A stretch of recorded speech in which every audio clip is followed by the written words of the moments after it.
The girl dozed off while taking a bath, and the next second, she accidentally fell into a lake. She struggled desperately, but couldn't feel the edge of the bathtub. After calming down, she looked around carefully and realized she was in another world. Lily thought she was dreaming, so she pinched her arm hard. It hurt so much that tears shot out of her eyes. Only then did she realize she had truly transmigrated. Suddenly, a strange sound came from the shore. If there are wild beasts right now, I'm totally done for. Lily closed her eyes tightly and lay in the water, hoping with all her heart she'd be in her own bathtub when she opened them. But when she slowly opened her eyes, she saw a pair of feet as thick as cattle approaching her step by step. She jolted in fear and shot out of the water, but before she could react, she was lifted up by a man like a little chick. Lily was completely dumbfounded. What a handsome man! Where did he come from? The man stared at her with glowing eyes. What an adorable little female. Being stared at like that made Lily's skin crawl. She instinctively looked down and instantly panicked. You pervert, put some clothes on. Tears the size of beans welled up in her eyes. Seeing this, the man felt a pang of tenderness and quickly promised he wouldn't hurt her. Only then did Lily lower her guard slightly. Then put me down. The man carefully put her down, and the moment her feet touched the ground, Lily bolted away faster than a rabbit. The man looked at her retreating figure.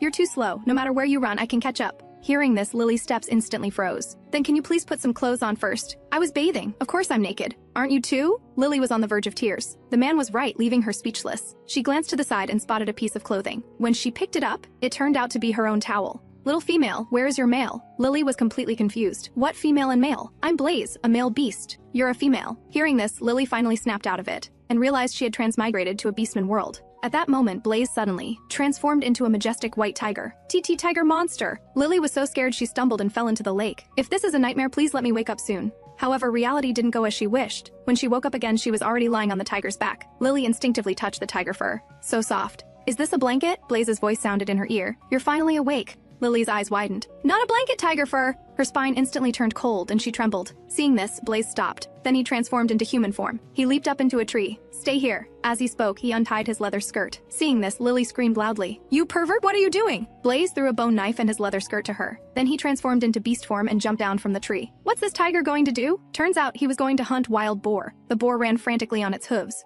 But how could it outrun a fierce tiger? It was immediately caught by the throat. Lily was stunned. That bite force is terrifying. I wouldn't stand a chance, it'd crush me in an instant. After finishing off the boar, Blaze told Lily to jump down from the tree. Are you kidding? Jumping from this height would cripple me. She clung to the tree, hesitating repeatedly, not daring to jump. Seeing that she wasn't coming down, Blaze leaped to her side in a flash. Then he held her and jumped down. Blaze took the bone knife from Lily's hand and skinned the boar with quick movements. After treating the hide, he draped it over Lily. Lily suddenly heard a ding. Congratulations, host has acquired 1 boar hide. Newbie quest triggered. Collect 3 beast hides to receive newbie gift package. Lily was instantly stunned. Only when Blaze called her did she snap back to reality.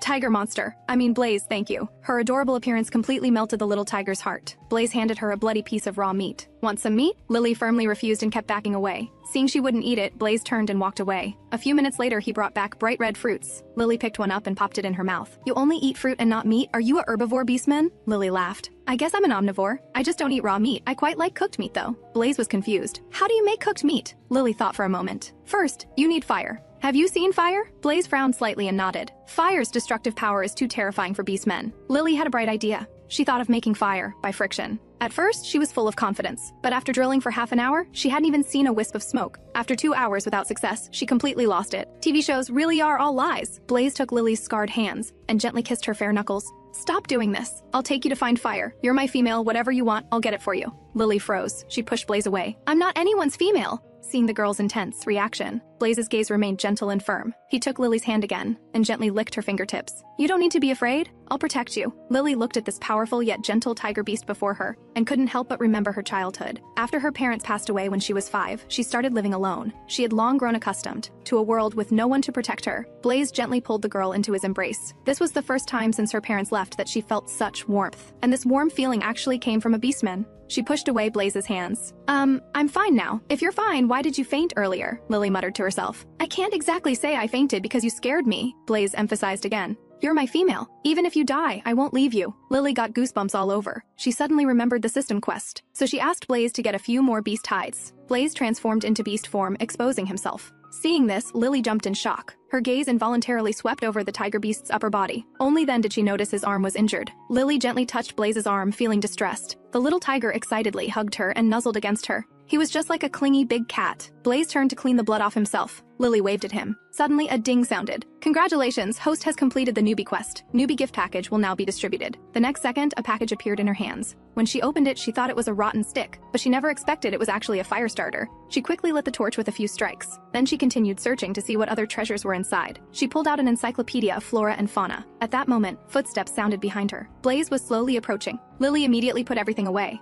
Blaze's lips curved slightly. Looks like my little female has secrets. Soon they arrived at the wolf clan's territory. The beastmen here were all tall and imposing. By comparison, Lily was like a small pet in front of them. Blaze scooped Lily up. Females are very precious. Be careful or these perverts will devour you. Lily couldn't help but shiver. Looking ahead carefully, she saw a group of wolf beasts surrounding a female. Turns out females here had very high status, they didn't have to work and could have multiple mates. Hearing this, Lily's eyes widened like saucers. Women here are really fortunate. But being surrounded by so many perverts is also terrifying. Blaze brought Lily to see the shaman. The wolf clan leader glanced over from the side. Isn't that Blaze? How could he, who always travels alone, have a female with him? Moments later, they arrived at the shaman's dwelling. When the shaman saw Lily's stunning beauty, the old man jumped up excitedly. Little female, how many male mates do you have? Blaze quickly stepped protectively in front of Lily. This is my female. No one gets to have designs on her. The shaman's old face instantly darkened. You actually found a female mate! Poor our wolf clan still has many single males fighting tooth and nail over one female. Lily stood there stunned. This old man is really dramatic. The shaman took out a pouch and said, little female isn't sick, just rather delicate. He pulled out some magical fruits and handed them to Lily. Lily quickly waved her hands to decline, but the old man forced them into her hands. The old man leaned close to her ear and whispered, our wolf clan boys are all handsome and gentle. You can stay a few more days and take a look. Blaze, standing nearby, heard this and jealousy surged within him. He snatched Lily away from the old man. No need. I'll take care of my own female. Afterward, they came to the marketplace. Blaze realized Lily was still bare-bottomed, with only a beast hide draped over her, so he planned to buy her some clothes. All the clothes here were made of genuine leather. Lily randomly picked one and ran to a corner to change. But the clothes in the beast world were ridiculously oversized. It could fit two of her. She wanted to alter it but only had rough hemp rope and a stone needle. Just as she was worrying, she suddenly had an idea. She removed the pin from her hair tie. Blaze pulled out crystal coins and asked the shopkeeper if there were smaller clothes. The money-loving shopkeeper grinned broadly. She's really petite. You can take several sets to try. But by then, Lily had already changed. Both beastmen stared in amazement. Like lovesick teenagers, they excitedly howled. Lily instinctively covered her chest. Blaze quickly stepped forward. So beautiful. Lily's face turned as red as a beet. She laughed awkwardly and scratched her head. Do you have shoes? The beastmen, who had never worn shoes, looked confused. Lily then remembered this was the beast world. How could beastmen possibly wear shoes? Blaze glanced over and saw Lily's delicate feet covered in scars. So he ordered the shopkeeper to bring him some beast hide. Lily took the hide, feeling touched. With this tiger beast by her side, this world didn't seem so scary anymore. They turned to leave, but were stopped by a wolf beast. The shaman invites you to visit. Blaze's eyes sharpened. The wolf clan has too many males and too few females, they're all single. My little female absolutely cannot stay here. He took Lily and left immediately. At this moment, wolf clan leader Frost returned from hunting. A wolf beast shouted at him. Frost, a stunning little female, came to the tribe. Frost couldn't be bothered with him and walked away. When he returned to the cave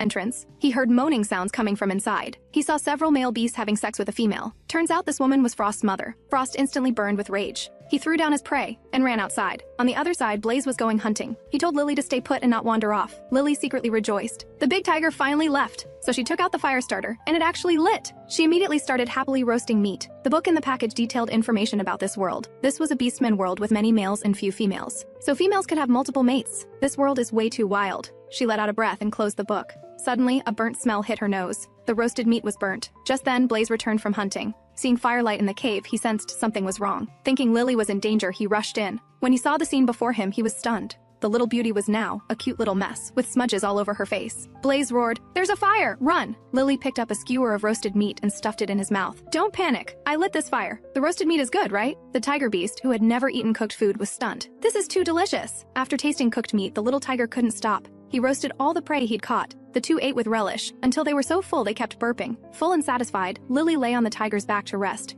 It was warm and cozy, just like a big blanket. She noticed injuries on the tiger's back, so she took out a cloth pouch and bandaged Blaze's wounds. Blaze was so moved he licked Lily's face frantically. At night, the two snuggled, together to sleep. Lily suddenly felt warmth below. Looking down, she realized she'd gotten her period. She was instantly at a loss, not knowing what to do. "Are you hurt?" Blaze suddenly woke up. Lily was so scared she ran out bare-bottomed. I'm not hurt!" Blaze snatched her back. "You're bleeding and you say you're not hurt?" Lily died of embarrassment on the spot. "Don't look, you pervert." Blaze was exasperated. "I'm a tiger, not a wolf." Lily was so embarrassed she wanted to die. She tried to play it off as normal. "It's just that time of the month. It'll pass in a few days." but Blaze was worried she'd bleed to death. Without another word, he picked her up and rushed to the shaman. Lily wrapped herself up like a dumpling. "I'd rather die than let anyone see that." She quickly explained that she bled once a month, and it would stop on its own in a few days. The old shaman was fascinated. "What species are you exactly?" Lily blurted out instinctively, "I'm human." The shaman was completely confused. He didn't know what human was. Lily suddenly realized this was the beast world. Where would humans come from?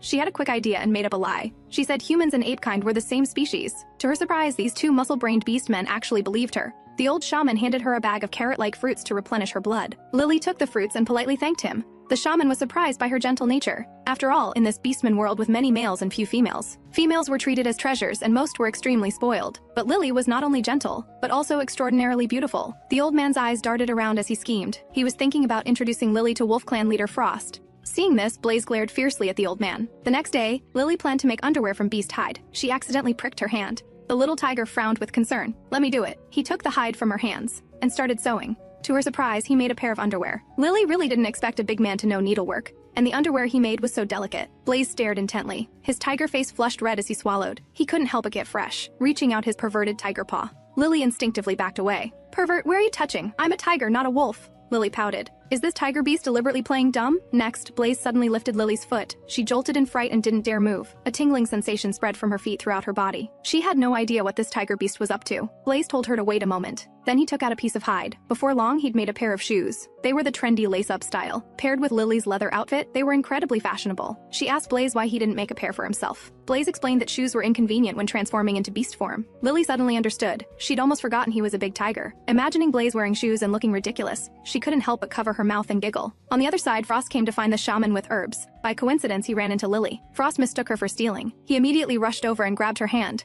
"Shameless female, how dare you steal?" Lily was about to explain, but the wolf beast squeezed her hand painfully. "If you don't let go, I'll scream." Frost paused with a disdainful look. "You shameless thief, you dare scream?" Lily was furious. She turned sideways and shouted toward the wolf beast's back, "Elder Shaman!" Taking him by surprise, she headbutted his chin. Frost's face puffed up like a balloon on the spot. Then Lily even struck martial arts poses provocatively. The wolf beast was enraged. "You're asking for it!" Lily instantly chickened out. She turned and ran. Frost lunged forward and grabbed her hair. The soft texture instantly dazed him. His thoughts were all on Lily. That fair, smooth skin was completely different from the dirty females he'd seen before. Lily struggled desperately and kicked out and connected squarely with his most vulnerable spot. Only then did she escape his clutches. Frost suddenly snapped back to reality. "What just happened to me?" Lily was afraid he'd get handsy again, so she grabbed a big jar. "Pervert, come any closer, I'll smash your head." Frost was confused. He didn't know what pervert meant, but he could tell it wasn't anything good. Anger surged through him. He raised his fist to punch Lily. "Stop!" At the critical moment, the shaman jumped out and kicked his butt. The shaman stomped his feet angrily, cursing. "You fool! You deserve to be single forever." Frost had no comeback. "But she stole from you." Hearing this, the shaman exploded. "She's my guest, get out!" Frost sensed trouble and ran. The shaman turned back to Lily awkwardly. "That boy isn't bad, just momentarily confused. Don't take it to heart. It's okay, I'm not angry anymore." Hearing this, the shaman was delighted, thinking Frost still had a chance. But Lily's next words dashed his hopes. "I won't see him again anyway." The shaman looked awkward. Looks like Frost is completely done for. He wanted to fight for Frost a bit more. But just then, Blaze returned from hunting. He brought back Lily's things. "Why did you take so long? Don't you like collecting beast hides? I hunted several wild boars and skinned them for you." Lily didn't know whether to laugh or cry. "That was for the system quest." "You make me sound like a skinning maniac." Blaze thought to himself, this little female seems to have quite a few secrets. Then he produced a bouquet of flowers. "Do you like this?" Lily took the flowers with a beaming smile. Seeing the scene, the shaman's mouth twitched. Blaze's flirting skills totally leave Frost in the dust. Then Lily and Blaze turned to leave. They arrived at a field of flowers. Lily jumped around excitedly. Little did she know Frost was hiding in the shadows watching them. This woman is usually fierce like a tigress, but she has such a sweet side too. His face couldn't help but flush. He wanted to take a gift and apologize to Lily, but was afraid she was still angry and wouldn't accept it. Frost gritted his teeth and gathered his courage. He threw the gift to Lily and ran away. Lily and Blaze looked at the package puzzled. Opening it, they found red berries. "Looks like these berries are for you. Want to eat them?" Lily shook her head vigorously, afraid someone had poisoned them. Blaze's gaze swept over her lower body. "Has the bleeding from your bottom stopped? Why is there still a bloody smell?" Lily quickly covered her bottom, embarrassed and indignant. "It's only the second day. It usually takes 5 days to stop." Lily gave the berries to the shaman. "I don't know who threw them. You can have them." The old man grinned mischievously. "Frost is finally getting smart." He gave the berries back to Lily. "These are for you." Then he turned to find Frost. At this moment, Frost was sitting on a rock thinking about Lily. Suddenly, he heard the shaman's voice. "You sent the red berries, didn't you?" Frost denied it flatly. "What red berries?" "I don't know what you're talking about." The tsundere little wolf beast refused to admit it. The shaman turned to ask Lily. "Wait!" Frost panicked. "This is compensation for misunderstanding her, nothing else." The shaman covered his mouth and snickered. Little wolf cub, you're interested in her, aren't you? Frost's thoughts exposed, he bolted. Hee hee, looks like this boy still has a chance. A few days later, Lily's period finally ended. Blaze planned to take her away from the wolf clan. The shaman immediately jumped out to stop them. Winter is coming. You can't leave. Blaze fell into thought. He knew that once winter hit, prey would become scarce. Lily was too delicate, she definitely couldn't handle it. Thinking this, he pulled Lily into his arms. We'll stay for the winter. Hearing this, the old shaman got excited. I'll take you to pick a place for winter. A ding sounded in Lily's ear. System quest triggered. Winter is approaching. Please prepare a shelter. Requires no less than 40 square meters with a full set of furniture including bed, chair, and table. Then they went to select a place for winter. The wolf clan had long prepared for winter. They dug dozens of tunnels in the rocks, full of caves like an underground maze. Lily walked into the pitch-black cave. Suddenly, over a dozen eerie lights flashed in the darkness. Looking closely, she realized they were Beastmen's eyes. Frightened, she stumbled into Blaze's arms. The shaman told them to pick a spot they liked to dig. Blaze transformed into beast form in a flash. With a few strikes, he dug out a cave. Lily estimated the cave's size. She told Blaze to dig 2 more rooms inside. Half a day later, the cave finally met the system requirements. Now they just needed furniture. Lily planned to make furniture from wood,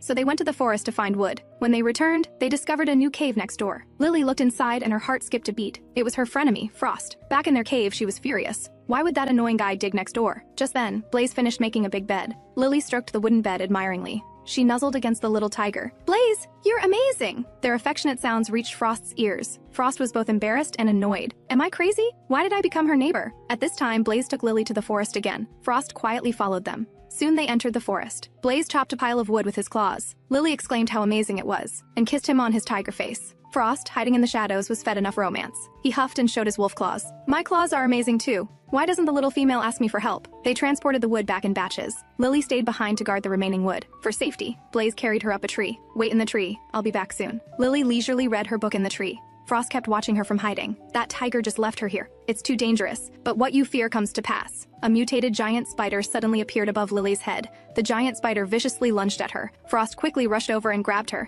He protected Lily behind him. Then he howled to the sky. Run! The next second, Frost transformed into beast form. He fearlessly charged at the giant spider. He defeated it in no time. Lily watched in amazement. Thank you for saving me. Frost glanced at her slyly. Just saying thanks isn't enough. Then what do you want? The wolf beast smirked wickedly. I want you to be my mate. Lily was embarrassed and annoyed. You wish, you pervert! She turned and walked away huffily. Frost suddenly went weak in the legs and collapsed. He'd been poisoned by the spider. Never thought I'd die from a spider. If my clan knew, I'd become a laughingstock. Just as he was nearly dying, Lily actually came back. Frost quickly hit his injured foot. What? Changed your mind about being my mate? Lily fumed. I came back to get my things. She glanced over and saw Frost's injured foot. You're poisoned! Get lost! I hate females the most! Lily wanted to check his injury, but he didn't appreciate it and told her to get lost. Lily scoffed and turned to leave. Frost lay on the ground, feeling dejected. Sure enough, all females are the same, cold and heartless. He slowly closed his eyes and gradually lost consciousness. Just then, Lily came back with herbs. Frost was unconscious and convulsing. Lily immediately pulled out the bone knife and cut his hand. She applied herbs to the wound. Following the book's method, she did what she could. The next second, Frost jolted awake. Why did the little female come back?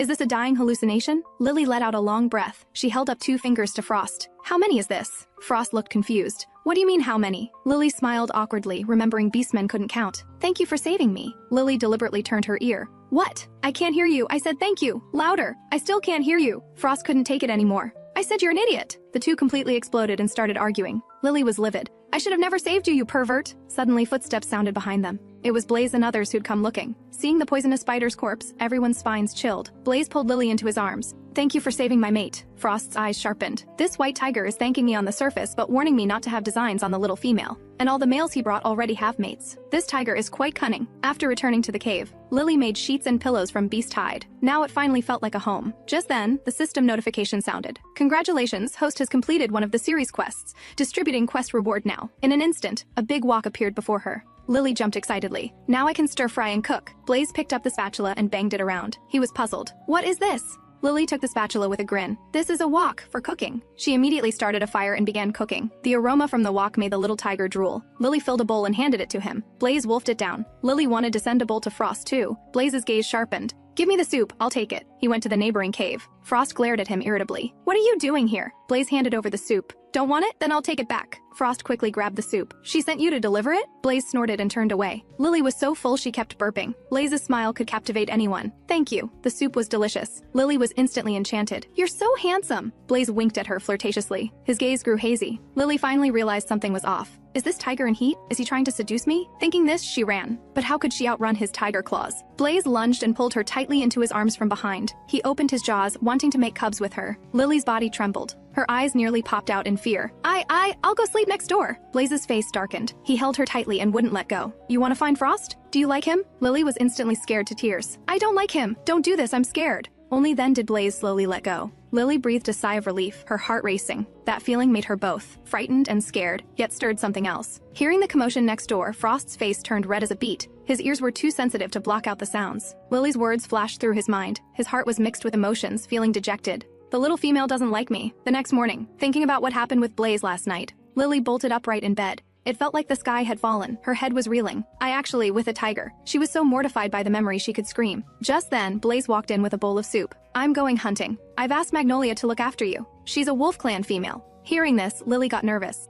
Afraid she'd be devoured completely if left with the wolf clan. So she wanted to go hunting with Blaze. Blaze firmly refused. Hunting in winter is extremely dangerous. Every time, many beastmen freeze to death. Lily thought for a moment and nodded helplessly. True, I'd only be a burden. Seeing her dejected, Blaze felt distressed. He pulled her into his arms. Don't be sad. What do you want? I'll bring it back for you. Lily pulled out her book. She told Blaze to bring back some cooking seasonings. She also gave him the bone knife for protection. Blaze nuzzled her head. Wait for me. They couldn't help but want to kiss. At the critical moment, a woman pushed the door open. The two quickly separated, in fright. The visitor was Magnolia. All three froze and laughed awkwardly. Sorry, I interrupted. Blaze entrusted Lily to Magnolia. He turned and stepped into the frozen wasteland. This time I must get enough food to safely get through winter. Lily begged Magnolia to take her out, to explore this wonderful world. Magnolia cheerfully agreed and pulled her along. Soon they arrived at the marketplace. The streets were full of elderly males and young males doing work, their gazes all focused on Lily. Lily looked around for females. Looking closely, she was stunned. The females were all plump and didn't have to do anything. If I become lazy, won't I turn out like that? She asked Magnolia how to tan hides. Magnolia looked puzzled. We females don't need to do this. Just focus on bearing cubs. Lily was completely floored. If all I did in this world was bear cubs, that would be too terrifying. Magnolia looked at Lily like she was a freak. She reluctantly agreed to teach her to tan hides. Then they came to the river. Lily bent down to wash the hides. Her figure was graceful, her appearance delicate. She immediately attracted the wolf beast's attention. A few young wolf beasts hid nearby, peeking. They'd never seen such a beautiful female. Because precious beautiful females rarely went out. Their eyes were wide and drooling. They competed to approach her. Just then, Frost appeared before them furiously. He grabbed the young wolf beasts' tails and angrily dragged them away. Magnolia watched, her lips curling into a mischievous smile. Are you close with Chief Frost? He's been watching you the whole time. Lily's face darkened. That big pervert again! But before she finished speaking, Frost appeared before her. What are you doing here? Lily roared sweetly. None of your business! Hearing this voice, Frost's face turned completely red. His mind wandered. His body involuntarily reacted. He immediately hid from everyone's view. Seeing this, Magnolia felt it was ridiculous. Chief Frost, who always hated females, was actually interested in one. Lily struggled to lift the washed hides. Seeing this, Frost took the hides from her hands. Let me carry them. Wet hides are heavier than you. He hoisted the hides and turned away. Lily quickly followed. This wolf isn't so bad after all. But then Frost's tone changed. Can't even carry this much. Females really are useless. Lily's face darkened.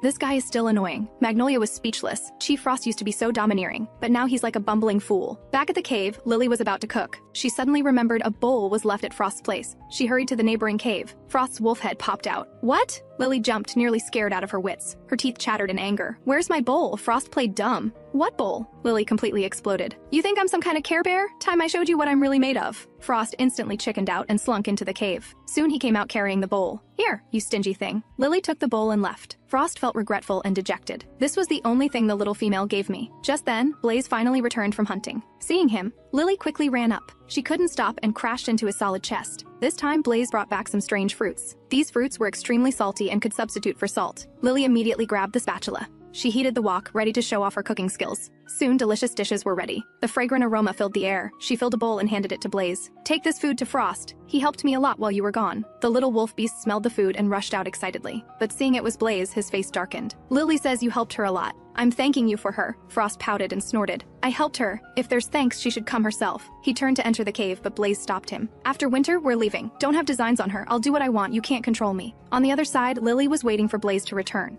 Suddenly, a ding triggered a system quest. Please collect enough food before winter arrives. Lily froze. She wanted to ask how much was enough, but the system disappeared. What kind of system is this? Dropping a message and disappearing? Just then, Blaze returned to find Lily muttering to herself. He looked puzzled. System? Enough food? Lily gave an awkward laugh and explained, "Didn't we say we needed to prepare more food for winter?" Blaze moved closer to her, his eyes full of affection. "With me here, I'll get you as much food as you want." Lily tilted her head up, looking at Blaze's muscular chest and 8-pack abs. She couldn't help but smack her lips and drool. Blaze's gaze grew increasingly intense and smoldering. Lily sensed trouble. She dove under the covers in a flash. The great white tiger slowly approached her, gently stroking her silky hair. Lily felt a tingling sensation. Her body jolted upright. "Where are you touching?" Before she could finish, Blaze pulled her into a tight embrace. "Lily, I missed you so much these past few days." The white tiger's hormonal scent grew stronger and stronger. He couldn't help but plant a kiss on Lily's forehead. Frost listened to the commotion next door, both embarrassed and angry. The aroused wolf beast scratched his ears in frustration. "That damn tiger is definitely doing this on purpose." The next morning, Blaze was refreshed and energized. Meanwhile, Frost was looking utterly drained, with huge bags under his eyes. Lily's heart skipped a beat at the sight. "This pervert looks like he didn't sleep well. Did he hear everything last night?" She glared at Blaze irritably. "This is all your fault." Blaze chuckled mischievously. "Then next time you'll have to hold it in and not make those sounds when I hold you." Lily finally snapped, fuming with rage. The little tiger took off running. Over the following days, Blaze brought back large amounts of prey every time he went out. Everyone looked on with envy, praising Lily for having such a good husband. Even the stunning Magnolia was envious. "He catches more prey alone than my whole family does together." Lily was puzzled. "Your family?" "Yes, I have 5 mates." Lily's jaw dropped. Her eyes bulged out. "You're really something." Magnolia shrugged. "Compared to your Blaze, they're nothing." Lily quickly explained. He and I aren't mates." Magnolia's lips curved into a mischievous smile. "If you're not mates, why do you live in the same house? And sleep in the same bed?" Lily was instantly speechless, stammering with no answer. Ever since arriving in this world and meeting Blaze, they had naturally lived together. Sometimes they even did things that crossed the line. Thinking about this, her face turned bright red with embarrassment. "I guess we're family." Magnolia rolled her eyes and teased, "Mates are family too." Lily was about to explain. Magnolia cut her off directly. "If you don't want such an excellent man like Blaze, then give him to me." Lily panicked immediately. "No way, he can't be your mate." Magnolia hid a smirk and pressed her advantage. "You don't even like him, so why not just step aside and let me have a shot?" Lily quickly retorted. "Who said I don't like him?" Magnolia smiled slyly. "So you do like him." Only then did Lily realize she had been played. Just then, Blaze returned from hunting. He scooped Lily up in his arms. Lily's jaw dropped in horror. "What on earth did I just say?" Blaze casually tossed Magnolia a bag of fruit as thanks. Magnolia caught the fruit and winked at Blaze. "She's adorable. You're really blessed." Then she turned and left. The young couple fell silent for a moment. Lily was so embarrassed she wanted to crawl into a hole. Blaze nuzzled her forehead. "I heard everything you said." Someone's face instantly turned red, her heart racing. "Which part?" "You said you like me." The embarrassed girl refused to admit it, but Blaze seemed to see right through her. His intense gaze became burning hot. "Lily, do you not like me?" Lily couldn't control her fluttering heart. She involuntarily leaned against his muscular chest. "I don't not like you." Blaze's gaze grew even more intense. "So you do like me." With that, he kissed her, stealing Lily's first kiss of the day. Lily instantly exploded in rage. Her face had turned as red as a beetroot. Blaze's lips curved into a mischievous smile. "Want to go again?" Lily was mortified. "Shameless." She took off running. After returning to the cave, she organized all the winter food. Suddenly a ding sounded with a system notification. "Congratulations, host, on completing the system task. Reward will be distributed shortly." As soon as the words fell, the reward dropped into Lily's hands. Taking a closer look, it was actually a pack of sanitary pads. She was so moved that tears welled up in her eyes. No more worrying about the embarrassment when her period came. Just then, the little tiger suddenly popped his head in. Lily quickly hid the sanitary pads. If Blaze saw this, explaining it would be way too awkward. Outside, heavy snow was falling and it was getting colder. Lily was sneezing from the cold. "Cold? Come here, I'm warm." Lily thought that made sense. After all, Blaze was a fluffy big tiger. So she plopped down on Blaze's lap. But her bottom squirmed restlessly, as if sensing something unusual. Her face instantly turned as red as a big tomato. She tilted her head back, sneaking a peek at the muscular man behind her. Blaze lowered his head and their eyes met. Lily's little heart pounded wildly.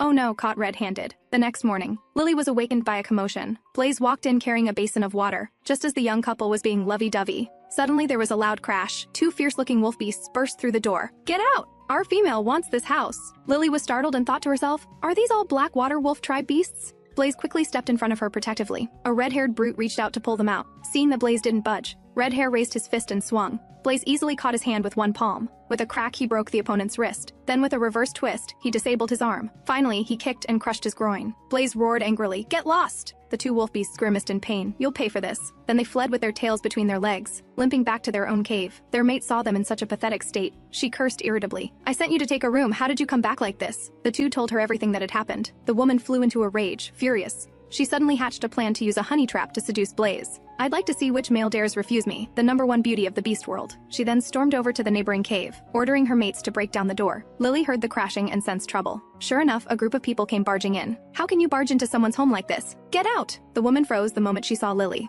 How is this female's skin so fair, and her waist so slim? Her mates couldn't help but become infatuated when they saw Lily. The woman's face contorted with anger. Being prettier than me is unforgivable. She pointed at Lily, spewing venom. Where did this wild female come from? I'm the mate of the wolf tribe chief. Be smart and get out. I've never seen you. You're from the Blackwater wolf tribe, right? Who said I'm the Blackwater chief's mate? I'm Frost's mate. Hearing this, Lily looked shocked. Since when does Frost have a mate? Just then, Blaze walked in. I don't care whose mate you are. Get out of here right now. Lily quickly walked to his side. Leaning close to his ear, she whispered, "This crazy woman says she's Frost's mate." Before she could finish, the woman interrupted. "I've taken a liking to him. He must become my mate." Lily was speechless. "So it's just wishful thinking on your part," the woman shouted angrily when she heard this. "Frost should be honored that I chose him." As soon as the words left her mouth, Frost walked in with a dark expression. "Should I kneel down and thank you profusely?" The woman's heart skipped a beat, feeling flustered, but she still didn't give up, removing her outer clothing to deploy her seduction strategy. Frost frowned deeply. What is this crazy female trying to do? The woman's eyes grew increasingly seductive. Her hands wandered over Frost's muscular chest. Her alluring gaze seemed soul-stealing, trying to use Frost against Lily. Lily covered her eyes, unable to watch. Frost's eyes flashed coldly with disgust. He mercilessly kicked her flying.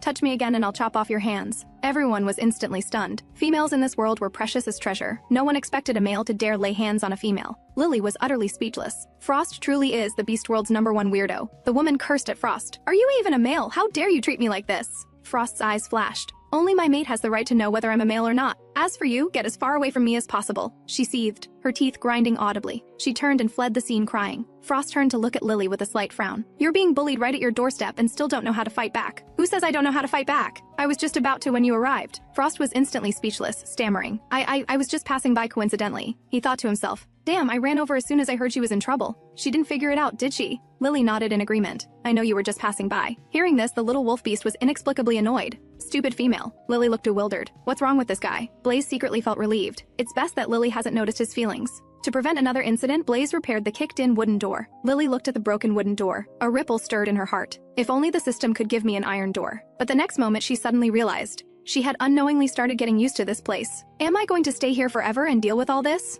On the other side, the scheming Livia returned to her cave crying. She viciously kicked her mate. "You watched me get bullied and did nothing. What use are you?" The cowards didn't dare say a word. Seeing them so pathetic, Livia was even more furious. "Go kill that wild female for me." The wolf beasts hesitated. "But she's a female and she's so pretty, we." Before they could finish, Livia completely exploded. She beat and cursed them. "Lily Chen, you just wait." At this moment, heavy snow was falling outside, and the entire forest had officially entered winter. This kind of weather was perfect for hot pot. Lily grabbed a large pot and started bubbling away at the hot pot. She told Blaze to go to the cellar to get ingredients. But thinking about it, hot pot with just 2 people wasn't very lively. So she went to the neighboring cave to invite Frost. She found 2 Blackwater tribe wolf beasts inside. A dark-skinned beast drooled profusely at Lily. Lily shuddered with fear. Seeing this, Frost warned the dark beast. "Don't get any ideas about her, or don't blame me for being rude." The dark beast was about to retort, but was stopped by his companion. He snorted coldly and left in a huff. Watching the 2 Blackwater tribe beasts gradually leave, Frost glared at Lily. "What are you doing out here?" "I made hot pot. Came to ask if you want to eat with us." Hearing this, Frost's serious expression instantly softened. "What the heck is hot pot? Is it edible?" Seeing him question her, Lily turned to leave. "Fine, don't eat it then." Frost panicked and roared loudly. "I want hot pot!" But when he got to Lily's door, he froze in shock. Steam was rising inside, flames burning fiercely under the pot.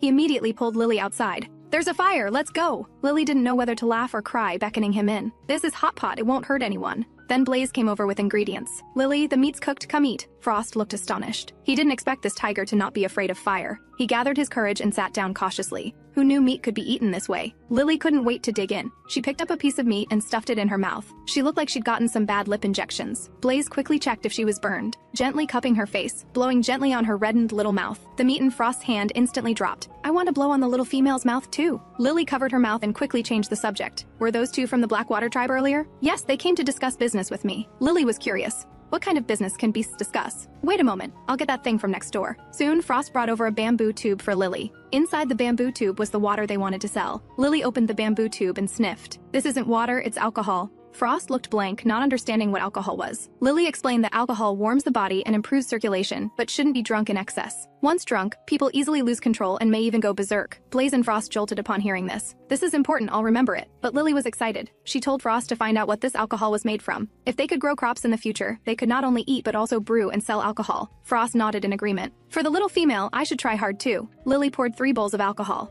then raised her bowl. "To tonight's hot pot, cheers!" Blaze and Frost didn't understand what cheers meant, but they raised their bowls along with her. The two beasts each took a sip. The taste was actually pretty good. They drank it all down. In no time, they'd polished off all the alcohol in the bamboo tube. Lily suddenly felt something was wrong. She saw the wolf and tiger staring intently at her. The little wolf beast's face was flushed red, his eyes glazed. Suddenly, he went into a drunken frenzy and lunged at Lily. "Let me be your mate. I really like you so much." Lily pushed hard against his head. "You're drunk and talking nonsense." But Frost wouldn't let up. With a bang, he instantly transformed into beast form, declaring he wanted to have cubs with Lily. Blaze on the side was seething with jealousy, his eyes full of murderous intent. He kicked the drunk Frost flying. Lily worried Blaze might kill Frost. "Don't worry, this wolf's hide is thick, he won't die." With that, he grabbed Frost and dragged him out, then tossed him back into his own cave. The little wolf beast was passed out drunk, snoring away. Blaze scooped up Lily. His eyes also gradually became hazy. The two returned to their own cave. Blaze, intoxicated, gave her a dominating wall slam. Lily was about to tell him not to do anything crazy. The next second, Blaze silenced her with a kiss. Blaze's mind was clouded by alcohol, his whole body burning. Suddenly, his eyes went vacant, losing all reason. Frost was awakened by the commotion next door. In an instant, all drunkenness vanished. He rushed frantically into the neighboring cave. In a flash, he transformed into beast form. "Let go of Lily!" He opened his bloody maw and lunged at Blaze. Only then did Blaze snap back to consciousness. Seeing Lily curled up in the corner, Frost immediately picked her up. "Don't be afraid, I'll take you to Shaman Lang." Blaze wanted to check Lily's injuries, but Frost stopped him.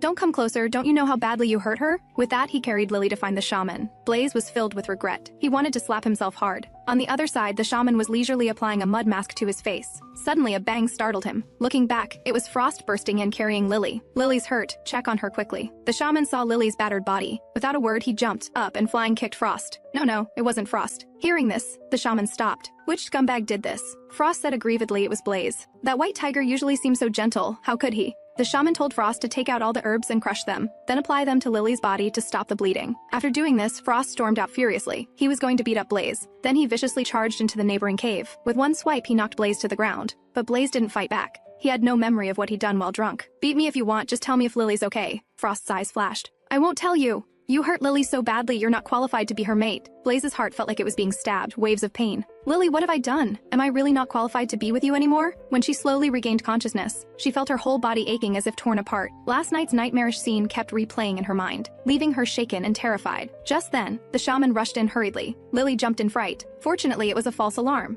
It was Shaman Lang bringing her medicine. Then Frost walked in, carrying Lily's clothes in his mouth. Lily saw the clothes. She couldn't help but remember Blaze had made them all by hand for her. Tears immediately started falling. The little wolf beast whimpered in distress. Only then did Lily slowly stop crying. She just didn't know how to face Blaze in the future. Frost lowered his head and nuzzled against her. A person and a wolf huddled together sobbing. Just then, Blaze came to visit Lily, but was mercilessly turned away by the shaman. Blaze recalled the vile things he'd done while drunk. He left shamefully with his tail between his legs. A few days later, Lily's injuries healed. She came to say goodbye to Shaman Lang, then returned to her own cave. She knew she had to clarify their previous relationship with Blaze. However, when she pushed open the cave door, she found it quiet and empty. Lily's heart was filled with mixed emotions. She waited angrily for the big white tiger to return. She had originally just wanted to live out her days peacefully with Blaze, but thinking about having tiger cubs, she couldn't help but shudder with fear. No, it's too scary. She waited from day until night. Blaze was still nowhere to be seen. Meanwhile, Frost had already come and gone several times.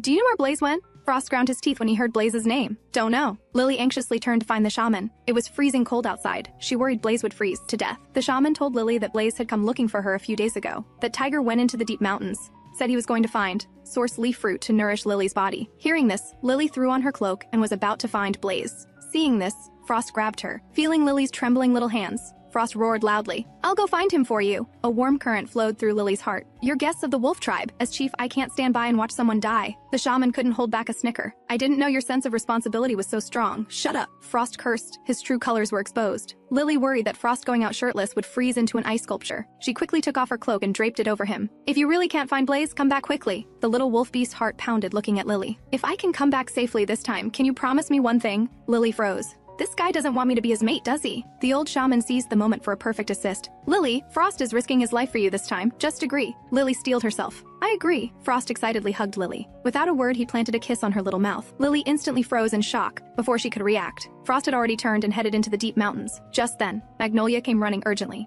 "Someone's stealing from your house." Lily's jaw dropped. She took off running back. The shaman quickly told Magnolia, "Go get the young males from the tribe to help." Magnolia immediately ran to get reinforcements. At this moment, a gang of bandits was ransacking Lily's cave. Facing these tall and mighty beasts, weak little Lily had no way to fight back. Any one of them could kill Lily with a single punch. And the mastermind behind all this was the scheming Livia. She stared viciously at Lily. "Your males have all frozen to death outside. Let's see who can help you now." Lily was furious and wanted to shut her jinxing mouth, but Livia grabbed her chin. "Believe it or not, I'll ruin your pretty face." Before the words finished, Lily headbutted Livia hard. The scheming woman didn't react and was knocked sprawling. She ground her molars in rage. "Grab her!" But the males Livia brought looked at each other. Looking at cute Lily, none of them wanted to lay a hand on her. Seeing this, Livia's eyes went straight with anger. "Ash, take your female away now!" Hearing this name, Lily's heart jolted. Looking back, it was that dark wolf beast. Ash had admired Lily for a long time. He couldn't help but drool profusely when he saw her. Lily grabbed a wooden club and fought back with all her might. The dark beast's face instantly turned ferocious. He threatened with bared teeth. "If you don't come with me, you'll starve to death." Livia on the side was triumphant and arrogant. "All your food is mine now. If you don't go with Ash, you'll die." Lily raised the wooden club, preferring death to submission.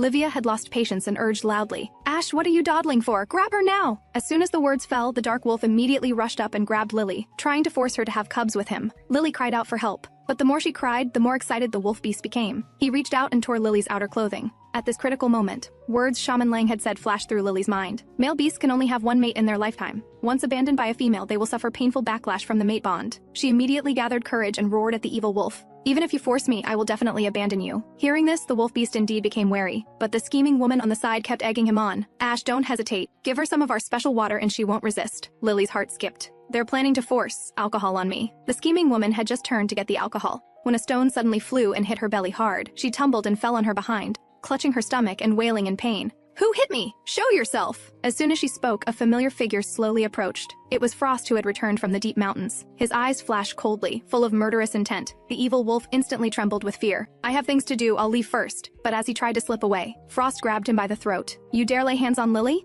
"Frost, this is a misunderstanding." Too bad Frost gave him no chance to explain. A few punches and he was about to beat him to death. Everyone was shocked, speechless. The terrified woman turned and ran, but was blocked at the door by a group of adult males. It was the reinforcements brought by the shaman and Magnolia. They swarmed forward and captured the scheming woman. Magnolia told Lily that Blaze had also returned. He was slightly injured and resting at the shaman's place. Lily cried tears of joy upon hearing this. Only with Blaze by her side could she feel at peace. However, Ash the perverted wolf hadn't died. It turned out the Blackwater Wolf Tribe shaman wanted to save him. "As long as Chief Frost spares Ash's life, all the special water we brought is yours." Frost just smiled coldly, thinking the shaman Ma was crafty and sly. It was this kind of water that made Blaze lose his mind before. "What is that old geezer got up his sleeve now?" Lily leaned close to Frost's ear and whispered, "Let me handle this matter." "Such a meddlesome little female, do as you please." Lily asked the old geezer how much magical water he brought. The shaman said he brought 2 wooden barrels. "Leave both barrels of water and tell me the brewing recipe and we'll call it even." The old geezer laughed in anger. "Dream on." Frost again grabbed Ash by the throat. "We do dream on. If you don't agree, we'll kill this perverted wolf." The old geezer faced such a crazy Frost, had no choice but to reluctantly compromise. He had people bring over the 2 barrels of alcohol. Frost forced him to reveal the recipe. The old geezer could only tell Lily the recipe, thinking this little female is really something. Then he left with his group of beasts. "Just you all wait, we'll meet again." After they left, Lily had just breathed a sigh of relief when Frost suddenly collapsed to the ground. Lily quickly reached out to support him. When she touched his body, a cold chill hit her. Lily's eyes widened. A rune appeared on Frost's arm. "This is a star mark. Take him to my place first." They brought Frost to the shaman's clinic. Lily immediately saw Blaze lying on a grass mat. Seeing Blaze still alive, she secretly breathed a sigh of relief. Shaman Lang told the beasts to guard the door. Lily asked the shaman what the star mark was. Star marks only appear when beasts are evolving. Once they appear, combat power greatly increases. However, many beasts die from failed evolution. Lily's jaw dropped. Frost won't die, will he? Survival of the fittest is the law of beasts. If he can't get through this, he'll be eliminated. At this moment, Frost's whole body convulsed in painful moans. Lily felt inexplicably pained watching the scene. Tears kept flowing out. Although this wolf beast had a bad temper and a sharp tongue, he had saved both me and Blaze after all. He's a good beast. Thinking this, she cried even harder. Blaze was suddenly awakened by her crying. He sat up abruptly. Lily buried herself in his arms, tears streaming. "Don't cry. I have a way to save Frost." With that, Blaze removed his leather skirt. A beast mark appeared on his waist. Shaman Lang jumped excitedly upon seeing this. "This is a 3-star soul beast!" A 3-star soul beast can soothe Frost's white wolf soul beast. With that, the shaman dropped to his knees, begging Blaze to save Frost. Blaze readily agreed, but proposed a condition that troubled even himself. Lily must become mates with both him and Frost simultaneously, because to soothe the beast's soul within Frost, it must be his family. Lily becoming mates with both the tiger and wolf simultaneously. Only this way could save the dying wolf beast Frost. The tiger beast Blaze cut his own finger, letting crimson blood drip into a cup. At the same time, the shaman cut Frost's hand, letting their blood mix together. Lily looked at the cup of blood, her heart full of anxiety. She tremblingly picked up the cup and took a big sip, then added her own blood to the cup, having both Blaze and Frost drink it. Instantly, dazzling golden lights flashed. With the light, the three completed the mating bond. Frost's originally pale face gradually returned to normal, but Lily felt an inexplicable sense of foreboding. After all, Frost had been extremely averse to females before. Now waking up to find he'd been forcibly bonded as a mate, he'd probably be furious. Blaze comforted Lily not to worry. If he dares reject you, I'll kill him. Lily broke into a cold sweat. Blaze is too brutal, the shaman quickly explained. Actually, Frost really likes Lily in his heart. But Lily would sooner believe pigs could fly than believe Frost liked her. Don't worry, the blood bond only lasts 3 months. If after 3 months you don't want to have cubs with us, the mate bond will automatically dissolve, the shaman chimed in. That's right, if you're not satisfied you can dump them anytime. Hearing this, Lily breathed a slight sigh of relief. Although these two beasts were a bit weird, she'd just treat it like a 3-month relationship. Then Blaze walked to Frost's side, placing his hand on the soul beast mark on his shoulder. In an instant, light radiated. Frost's pupils dilated and he suddenly regained consciousness. He had finally evolved successfully. The shaman grabbed Frost's shoulder, crying with joy, while Blaze swayed, exhausted from the energy drain. Help me back, I want to go home. Lily froze for a few seconds, then helped Blaze back to their cave. As soon as they got home, Blaze handed Lily a bag of source leaf fruit. Lily took the fruit, deeply moved. I'm sorry, Lily, that night Before he could finish, Lily interrupted him. Don't say it, I've already forgotten about that night. The little tiger was anxious like a child who'd done something wrong. Can I still hold you? Of course. Lily realized she had grown deeply dependent on Blaze. The two embraced tightly. The next morning, Lily was awakened by deafening rumbling. Getting up, she discovered a huge hole in the living room wall. It turned out this was all Frost's doing. He had broken through the wall between their homes. Lily was furious. Are you crazy? Why are you smashing my wall for no reason? You're my mate now, your home is my home, this wall obviously has to go. The two argued for nearly 2 hours. Lily was livid. Even if we're mates, you can't just smash walls. Hearing this, Frost was delighted instead. Is the little female admitting I'm her mate? Then Blaze walked over. Lily, food's ready. Lily immediately scampered off like a little greedy cat to eat. Blaze glanced at Frost with sharp eyes. Don't even think about luring Lily to your room. From now on, we compete fairly. With that, he turned and left. Frost roared at him. Don't think I'm afraid of you just because you're a 3-star soul beast. Blaze snorted coldly. Come at me if you dare. Lily heard their exchange and groaned inwardly, having to live with these 2 beasts for the next 3 months. The future would probably be full of disasters. The first day of the 3 living together, Frost shamelessly demanded to sleep in the same bed as Lily, and was ruthlessly rejected by Lily. I'm used to sleeping alone, I don't want to sleep with anyone else. Hearing this, Frost became intensely jealous. You're lying! You sleep in the same bed with that tiger every night. Lily was thunderstruck. Are the cave walls really that thin? Her face turned as red as a beetroot. Blaze and I have mutual feelings. I only see you as a friend. Hearing this, Frost felt a chill run down his spine. He grabbed Lily's hand and roared angrily. You don't even like me. Why did you bond with me as a mate? Because I couldn't just watch you die. After 3 months, our mate bond will dissolve. Frost's heart completely shattered into dust. He wanted nothing more than to pin Lily down and solidify their mate status completely. Lily saw Frost's predatory expression. Terrified, she quickly pulled her hand back. Only then did Frost realize he'd frightened Lily. He immediately put on a harmless smile. It's just running an errand. I'll go, okay? With that, he grabbed the items and left. But this guy changed his tune faster than you can blink. He furiously kicked open Shaman Lang's door and tossed the thank you gift Lily had prepared to the shaman. You had another fight with Lily. I like her so much, but she just doesn't like me. The little wolf beast whimpered pitifully. The little wolf beast begged the girl to have cubs with him, and was kicked out by Lily. Lily turned over and fell fast asleep, but the little wolf beast didn't give up. He sneaked onto Lily's bed. Lily, I really like you so much. Lily was about to refuse. The next second, Frost sealed her cherry lips. Frost was kissing enthusiastically. At this critical moment, Lily slapped him. Who knew Frost got more excited the more he was hit? He even tried to force Lily to have cubs with him. The next day, Lily was yawning and listless. Seeing this, Magnolia leaned close with a mischievous smile. Did you secretly do naughty things with Chief Frost last night? Lily's jaw dropped. Don't talk nonsense, nothing happened. As soon as she spoke, Frost's voice came from outside. Lily jumped in fright, feeling the awkwardness of being caught. Her face instantly turned as red as a beetroot. You don't need to be shy. Having cubs isn't urgent. I have something else to tell you. Who wants to have cubs with you? Speak up or get out. That scheming Livia is pregnant. Lily was stunned. Why tell me this? Is it your child? Frost exploded in rage. What are you talking about? You're the only one in my heart. Shaman Lang told me to release Livia. With that, he grabbed Lily's arm. That woman has caused you trouble again and again. Want me to kill her for you? Lily was somewhat touched. After all, harming a pregnant female was a serious crime. This silly big gray wolf was willing to risk everything for her. Let Livia go. The child in her belly is innocent. Frost thought Lily didn't want to make things difficult for him. His heart bloomed with joy. Hee, you really do like me. Lily was speechless. This guy is such a narcissist. Before she could react, Frost planted a kiss on her forehead, then turned and fled, leaving behind a line. Stay home and wait for me. Bah, who wants to wait for you? In a blink, Frost arrived at the prison, ordering his men to release Livia and her group. The scheming woman was overjoyed, thinking Frost had feelings for her. You're such a tsundere, you actually care about me so much. These words nearly made Frost sick. He was about to turn and leave when Livia saw the evolved soul beast mark on his shoulder. The scheming woman's eyes instantly lit up. She immediately approached and took Frost's hand. Her gaze gradually became seductive. Frost, you've evolved! I can definitely bear you the strongest cubs. Frost bristled instantly at these words. He grabbed Livia by the throat. Come one step closer and I will absolutely kill you. Livia trembled with fear. Her mates were about to rush forward to help. Frost threw Livia directly at them. Watch this crazy woman. Don't let her wander in front of me, or I might not hold back and actually kill her. Livia stared viciously at Frost's retreating figure.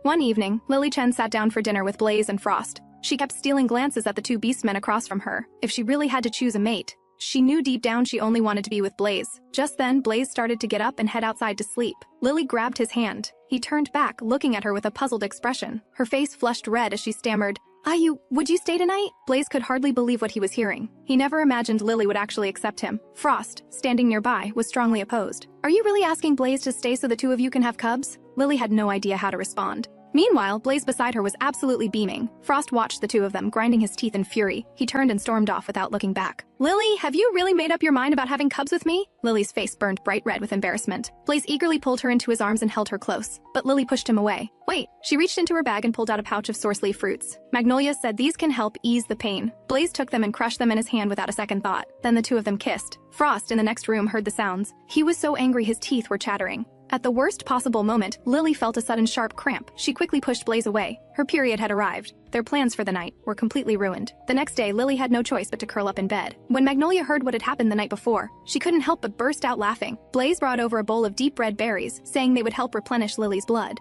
Just then, Frost came charging in, dragging Shaman Lang behind him. Lily immediately had a bad feeling about this. The shaman looked her up and down, then he handed her a bowl of medicine. The color was strange and the smell was absolutely awful. Lily backed away in alarm. She would rather die than drink it. But in the end, under pressure from the two of them, she gave in. After she drank it, Frost gently tucked the blanket around her. Lily stared at him in a daze, wondering how this wolf had suddenly turned so gentle. The way she was staring made Frost's face go red. Lily couldn't help but smile warmly. You're such an adorable dummy, you know that? Frost was speechless. Cute is a word for girls and little kids, not me. 7 days later, Lily's period finally ended. She stepped outside and soaked in the sunlight she had missed so dearly. Just then, Magnolia walked over. Lily learned that Magnolia was expecting cubs. She couldn't help glancing at her belly. She wondered what a Beastman baby would look like. Would it be like a little animal? Just then, a group of uninvited guests arrived. It was the scheming Livia, coming to cause trouble once again. Livia immediately started mocking Lily. I heard you found a mate, so why aren't you pregnant yet? Maybe something's wrong with you and you just can't conceive. Lily turned her head and ignored her. Livia's face twisted into a furious snarl. She rushed forward and grabbed Lily by the arm. Lily winced in pain and threw her hand off, but Livia deliberately threw herself to the ground, crying out dramatically. The crowd erupted in shock, all turning to blame Lily. Lily's mind went completely blank. Magnolia stepped forward to defend her. You fell on your own, she never pushed you. Livia threw herself on the ground, screaming and thrashing. Lily is trying to kill me and my unborn child! Seeing Lily standing there completely flustered and helpless, Livia felt a surge of smug satisfaction. Then she suddenly leapt to her feet and lunged at Lily, shoving her hard toward the edge of a cliff. Lily stumbled, her foot slipping off the edge, and she plunged into the cliff below. In that moment, she thought she was going to die. But at that critical moment, the system suddenly activated its emergency protocol, teleporting Lily to a completely different location. When she slowly came to, she found herself lying in the middle of a vast, endless sea of snow. Lily jolted awake and quickly checked herself for injuries. She was unharmed. The system had really come through for her. But when she looked around, all she could see was a sea of white in every direction. The system had saved her life all right, by dumping her in the middle of absolute nowhere. She had no choice but to trudge slowly in the direction of the tribe. As she walked, the sun began to sink toward the horizon. Fortunately, she found a cave along the way and took shelter inside. She opened her pack and stared at the meager supplies inside. Her stomach growled. If only she'd packed more food. To keep warm, she decided to go gather some firewood. She carefully peeked outside and spotted a figure lying at the cave entrance. She rushed out to investigate. To her surprise, it was a strikingly handsome man, and it looked like someone had seriously wounded him. Lily couldn't bring herself to just let such a handsome man freeze to death, but he was tall and powerfully built. She couldn't lift him no matter how hard she tried, so she just dragged him inside the cave. Lily looked him over carefully. His features were so sharp and refined it was almost unreal, and his clothing was clearly far above what an ordinary beastman would wear. The fabric was rich and finely made, and the blue gemstone gleaming on his forehead left Lily dazzled and confused. Were there other humans in this world? Before she knew it, she had drifted off to sleep. The moment she fell asleep, the man regained consciousness. Where am I? What happened to the ones chasing me? He looked around and spotted Lily. His eyes narrowed sharply. A fire! How is there fire here? He quickly checked himself over, half worried that Lily had taken advantage of him while he was unconscious. Confirming everything was still intact, he let out a long breath of relief. He studied Lily closely, and couldn't help but feel a quiet admiration. He hadn't expected her to be this cute. When Lily opened her eyes, She found the man staring straight at her and nearly jumped out of her skin. He quickly said, "Thank you for saving me." Then he turned to leave. "Don't move, your wounds were just bandaged." His eyes sharpened. "Are you a shaman?" That cold, piercing gaze sent a shiver down her spine. I'm just a regular girl," she stammered. "My name is Lily Chen. You can just call me Lily." His expression softened, and he said quietly, "I'm Shade." "Lily, that's a lovely name." Hearing that, Lily felt a warm tingle run through her. This man was definitely trying to charm her. She just couldn't prove it. Lily thought about where Shade had been wounded. She couldn't help but wonder if someone had been trying to kill him. But looking at that cool, impassive face of his, she didn't dare bring it up. The next morning, Lily's stomach was growling with hunger. Shade saw this and offered to go out and hunt. But Lily stopped him. "You're injured. You can't just go running around." At that, he pulled open his shirt. His wounds had completely healed. Lily's jaw dropped. That was insane. His wounds had healed overnight on their own. Shade put his shirt back on and headed out to hunt. But all Lily could think about was getting back to the tribe. He frowned, and that icy expression was enough to make her lose her nerve instantly. She watched Shade disappear into the distance, and figured he definitely wouldn't be back for a while. This was the perfect chance to slip away. So she took off running toward the tribe. Along the way, she tried eating some wild berries she found by the path. But one bite was enough. They were nearly impossible to swallow. It made her think of the meat she and Blaze used to roast together. The memory only made her feel worse. Then the sky opened up and heavy snow began to fall again. Hungry and freezing, Lily's vision began to blur. Her strength gave out, and she collapsed to the ground. When she struggled to lift her head, she found herself looking at a pair of long legs. Of all people, it was Shade. "What are you doing out here?" "I want to go home. My mate is waiting for me." Those words hit Shade like a cold wave. He picked Lily up in his arms. "Have you been with him?" "No," Lily said, flushing with both embarrassment and indignation. "Then he's not truly your mate yet. You're coming with me." With that, he held her tightly and carried her swiftly back to the cave. Back at the cave, Shade started roasting some meat. Lily noticed his hand was getting burned and looked at him in surprise. He wasn't even flinching. His kind must be a higher-tier Beastman race. Shade handed the cooked meat to Lily and started eating his own portion raw. The sight made Lily's skin crawl. Shade simply didn't like eating anything warm. The only reason he'd bothered with the fire was because Lily needed cooked food. It was only then that Lily understood. Beneath that cold, distant exterior, he wasn't cold at all. She bent down and picked up a piece of ice. "After all that roasted meat, a little ice is just what I need." Shade stared at her. "Why do you keep staring? Want a piece?" "I don't eat things that cold. Only cold-blooded creatures enjoy that sort of thing." Lily wanted to smack him. "You eat raw meat, who's the cold-blooded one here?" After eating her fill, Lily fell into a deep sleep. A gust of cold wind made her shiver. Shade watched her and felt a pang of concern. He got up and walked over to her. Then he took off his shirt, and in a flash shifted into his beast form, using his massive body to shield Lily from the wind. He also blocked the cave entrance to keep the cold from getting in. Only then was Lily able to sleep peacefully. The next morning, as she slowly woke up, she found a massive python coiled up beside her. She was so terrified she nearly wet herself. She spun around and bolted. But the giant black snake coiled around her and dragged her back. "Stay still. I'm not going to eat you." The familiar voice made Lily freeze. The enormous python was Shade. She turned and looked, feeling utterly hopeless. Of course, in this world, it was tigers, wolves, and now snakes. Staring at the massive black snake in front of her, Lily managed an awkward smile.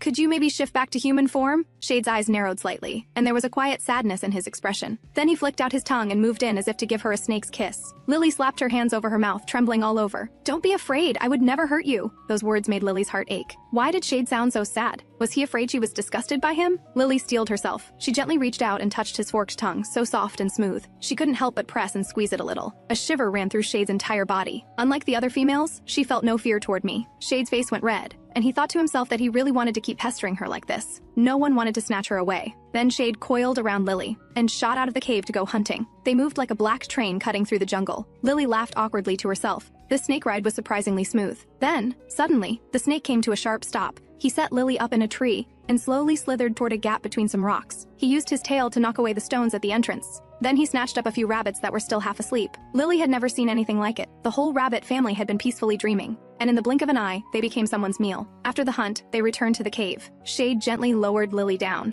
then shifted back into human form in an instant. Lily's eyes went wide. She was met with a sight of Shade's perfectly sculpted abs. Her face blazed red and she threw her hands over her eyes. "You pervert!" Shade looked genuinely confused. "You don't like my physique. That's not the point. You can't just walk around like that. Men and women are supposed to keep their distance." Shade had absolutely no idea what she was talking about. Then it hit Lily. This was the beast world. Beastmen didn't have those kinds of social rules. She bent down and picked up a vine from the ground and accidentally triggered a system quest. "Host, please collect 300 plant seeds. You may consult the illustrated parchment guide for reference." Lily immediately flipped open the guide. To her delight, she discovered that the vine she had just picked up contained multiple types of starch. Her eyes lit up with excitement. "Does this mean I can actually make buns, noodles, and dumplings?" She carefully tucked the vine away. Just then, Shade handed her the roasted rabbit meat. Lily took it and paused. she noticed Shade's hand had been burned again. "Let me be the one to cook from now on." A faint smile tugged at Shade's lips. "Are you worried about me?" Lily nodded. "I don't want you to keep burning your hands." Shade immediately leaned in closer. "So does that mean you want to be with me?" Before he could finish, Lily cut him off. "No,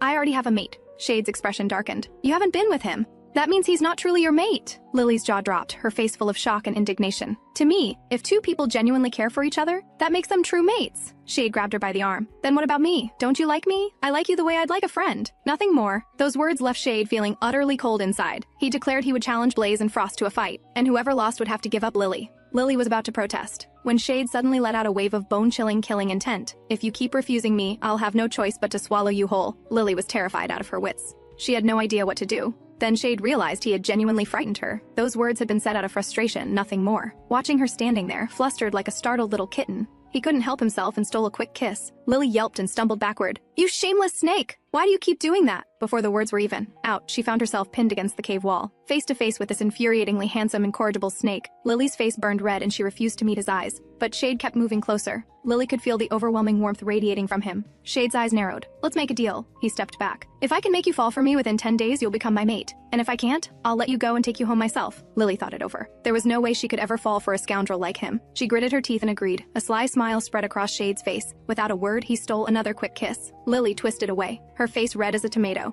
She desperately wanted to slap that smirk off his face, but she was too afraid he might actually swallow her, so she swallowed her anger and let it go. Meanwhile, the scheming woman who had pushed Lily off the cliff had been thrown into the dungeon. Frost slowly walked toward her. A flicker of hope crossed the woman's eyes. She thought he had come to set her free, but Frost's face was cold and unreadable. His eyes were filled with murderous intent. "Livia, how would you like to die?" Livia was so terrified she could barely stand. Even in her panic, she tried to talk her way out of it, claiming Lily had fallen off the cliff on her own. Frost let out a cold laugh. He saw through her lie instantly. "You're at death's door, and you still dare to lie?" He turned and walked away without a second glance. Livia knew then that things were very, very bad. Frost ordered his men to drag Livia out of the dungeon and threw her into a barren wasteland far from any settlement. The place was crawling with wild beasts. A savage wolf caught her scent and locked onto her immediately, launching itself at her with bared fangs. Her screams pierced the air, and Livia was quickly devoured by the beasts. It was the fate she had earned, nothing left but bones. At the same time, Blaze risked his life climbing down the cliff to search for Lily deep in the mountains. Meanwhile, Lily was riding her snake express through the jungle, collecting plant seeds as part of her system quest. The giant python suddenly flicked his tongue at her, then opened his mouth wide and dropped 2 fruits into her hands. According to the guide, these fruits were not only delicious and crispy, but also a rare medicine for treating external wounds. Lily took them, delighted. The big black snake lowered his head and rolled his eyes toward her expectantly. Lily was puzzled. Was he waiting for her to pet him and praise him? What a clingy little serpent. She reached out and gave his head a gentle pat. A shiver of pleasure ran through Shade's whole body. Lily's hands are so soft. When they got back to the cave, Lily suddenly started coughing non-stop. She had caught a cold and developed a high fever. Her body shook with chills she couldn't control. Before long, her legs gave out and she crumpled to the ground. Shade rushed to her side immediately. Since his body naturally ran cold as a snake beastman, he quickly opened his shirt and let Lily lean against him to help bring her temperature down. Lily felt immediate relief. Without thinking, she pressed herself closer against his cool, sculpted torso. But the next second she erupted into another violent coughing fit. Shade picked up a piece of ice and held it in his mouth, waiting until it melted, then carefully fed the water to Lily. After drinking the cool water Shade gave her, she felt a little more lucid, but then another violent coughing fit hit her. She coughed up blood. Shade pulled her into his arms, his heart aching. "I finally found someone I care about. I refuse to lose her." Lily suddenly felt dizzy and lost her voice. In that desperate moment, she suddenly remembered the crispy fruits from before. She rummaged through her pack and ate one. The pain in her chest eased significantly. She quickly told Shade to go find more of them. The moment Shade learned those fruits could cure her, he charged out into the blizzard. But outside, everything was buried under thick snow. The fruits were nowhere to be found. So he broke into a wild boar tribe in the dead of night, hoping to trade valuables for the fruits. But the boar chieftain flatly refused. Shade offered wild rabbit meat instead. That was refused too. Shade's expression turned hard. Lily's life was on the line. "Fine, I'll take them by force." He shifted into his beast form and opened his massive jaws, and swallowed the boar chieftain whole. Good grief, the chieftain had just been eaten alive. The other boars swarmed toward Shade. He caught the scent of the crispy fruits, followed it and dove into a cave. Inside, there was a massive stockpile of the fruits. He coiled a bag of them up and was about to leave, when the furious boar horde blocked the entrance. They lit torches and tried to burn Shade alive. Shade endured the flames, fighting with everything he had to protect the fruits. He gritted his teeth through the searing pain and burst out of the cave in one desperate charge. Battered and covered in wounds, Shade pushed himself relentlessly back toward the cave. The boar horde gave chase right behind him. Back in the cave, Lily was still coughing without stop. Finally, Shade made it back. He found Lily had lost consciousness. He shifted back into human form at once, chewed one of the crispy fruits in his own mouth, and fed it to Lily directly. After taking in the fruit, Lily slowly opened her eyes. "Shade, was that you? Did you just feed me that fruit?" Shade nodded. How are you feeling? Much better, thank you. Just then, a chaotic thunder of footsteps approached from outside the cave. The boar beastmen had caught up. For Lily's safety, Shade decided to send her back to the tribe first. But when Lily saw the state of his injuries, she refused to leave without him. You saved my life. I have to repay you. Shade was deeply moved. Lily's feelings toward me seemed to be changing.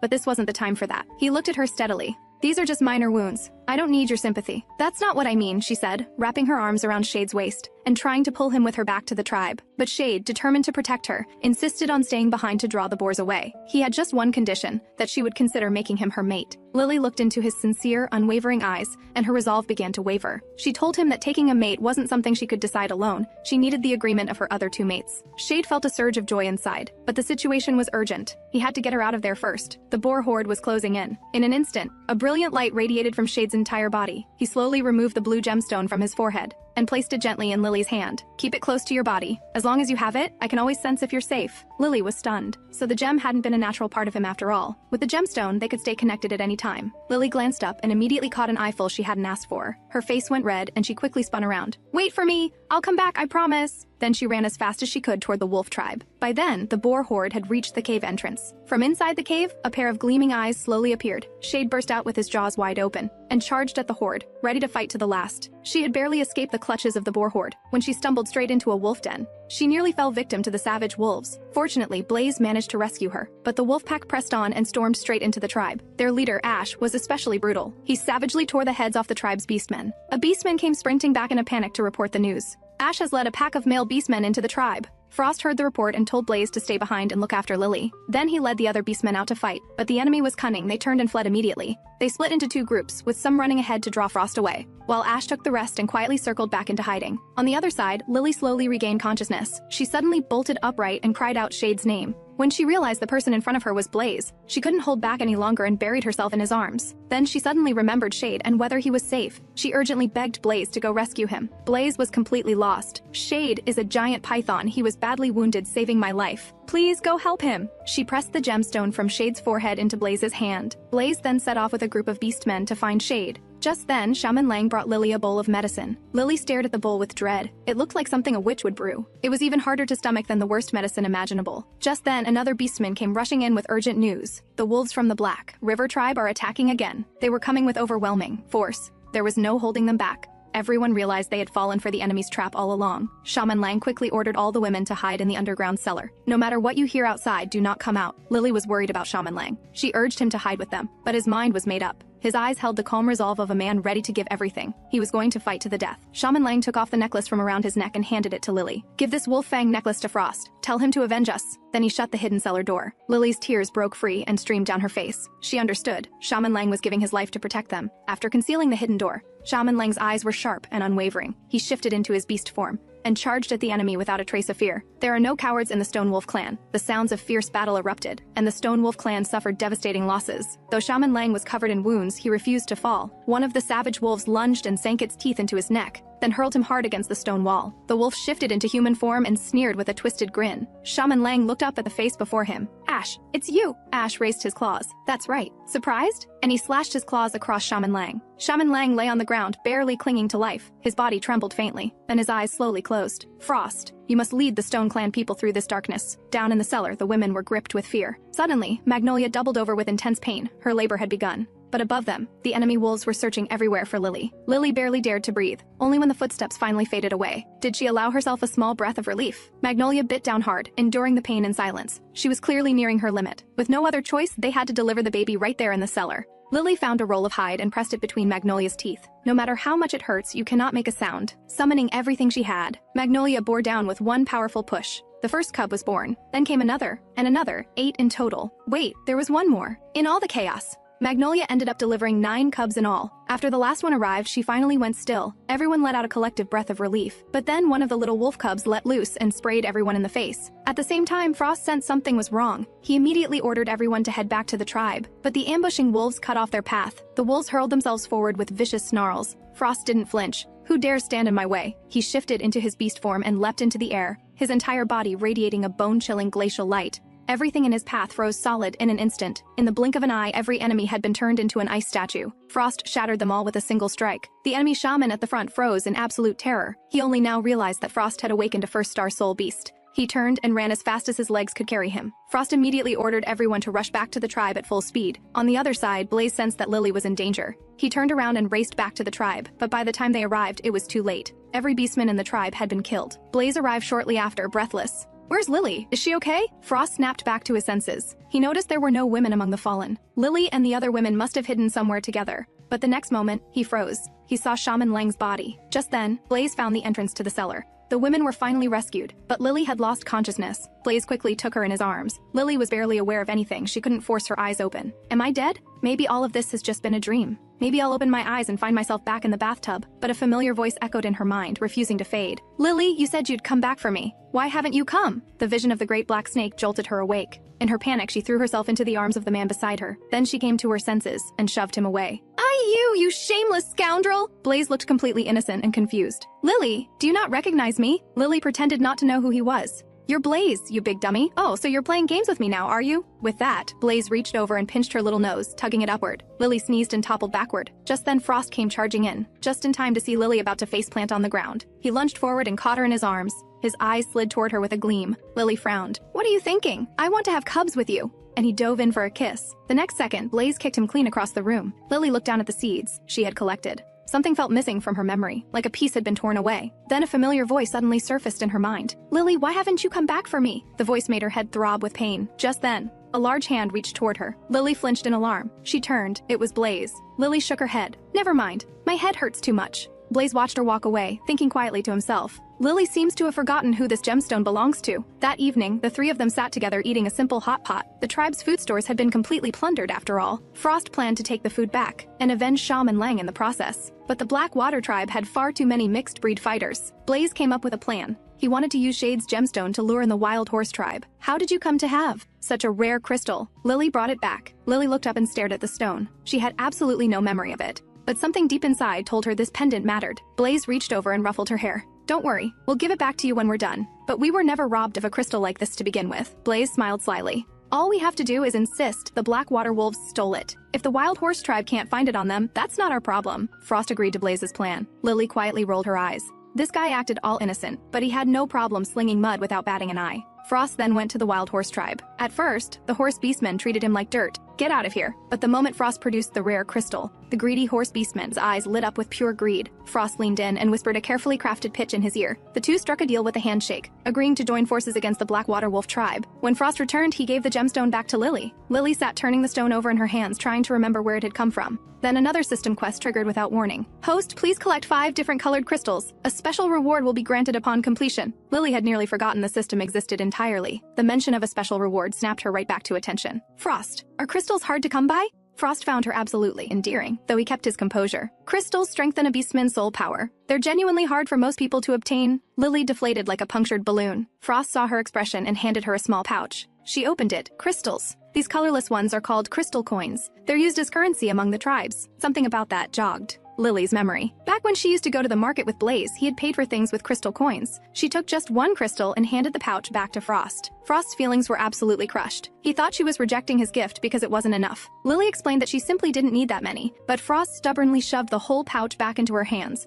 and stormed off in a huff, determined to go earn even more. Lily brought out the food she had been storing and distributed it to the beastmen of the tribe one by one. She glanced down and noticed a pile of fruit pits on the ground. They were the ones she had scooped out of the sweet fruits earlier, and there were quite a few of them. Just then, the system chimed. Congratulations, host! You have collected 300 seeds. A new interface appeared. Your reward is about to be delivered. Please stand by. A face slowly materialized in the interface. Lily's jaw dropped. Since when do you have a face? The system's little yellow-haired avatar looked completely unamused. Host, please refrain from wasting time on irrelevant topics. A seed dropped into Lily's hand. It gave off a distinctive, pleasant fragrance. Lily immediately flipped through the guide, but found no record of the seed anywhere. This is the seed of the sacred tree. The first volume of the guide wouldn't have it. To learn what the sacred tree is, you'll need to collect the remaining volumes. Lily was buzzing with excitement. So if I collect all 7 volumes, is it like gathering the Dragon Balls? Can I summon Shenlong to make a wish? The system was speechless. What is this, Dragon Ball? You think you're Goku now? Stop daydreaming about summoning dragons. Lily burst out laughing. Teasing the deadpan system was genuinely entertaining. The system continued. This is a spent seed. It can only be consumed directly. Lily wrinkled her nose. Is there any chance I could get a different reward instead? The system went silent. Hello? Don't you dare ignore me. The system's avatar looked about ready to explode. Eat it or I'm taking it back. Lily could see things were going south fast. She lifted the seed toward her mouth, but before she could eat it, the seed shot straight into her on its own. Lily was completely baffled. What is it even supposed to do? The sacred tree is the source of all life. It will enhance your affinity with the natural world. Then the system vanished in a flash. When Blaze wasn't looking, Lily suddenly pulled him in and kissed him without a moment's hesitation. She gave herself to him completely. Blaze was completely caught off guard. When he came to his senses, he gently pushed her back. You sure about this? I've never been more sure. I know exactly what I'm doing. Lily had been haunted by a terrible nightmare. In it, Frost had given his life to save her, cut down brutally by the enemy. In her previous life, she had lived alone, no one to love her, no one to care for her. But ever since she crossed over into this world, she had finally found two people who truly loved her. And in this life, she refused to be alone again. Blaze looked at Lily's tear-filled eyes and gently took her hand. I don't want you to give yourself to me on impulse.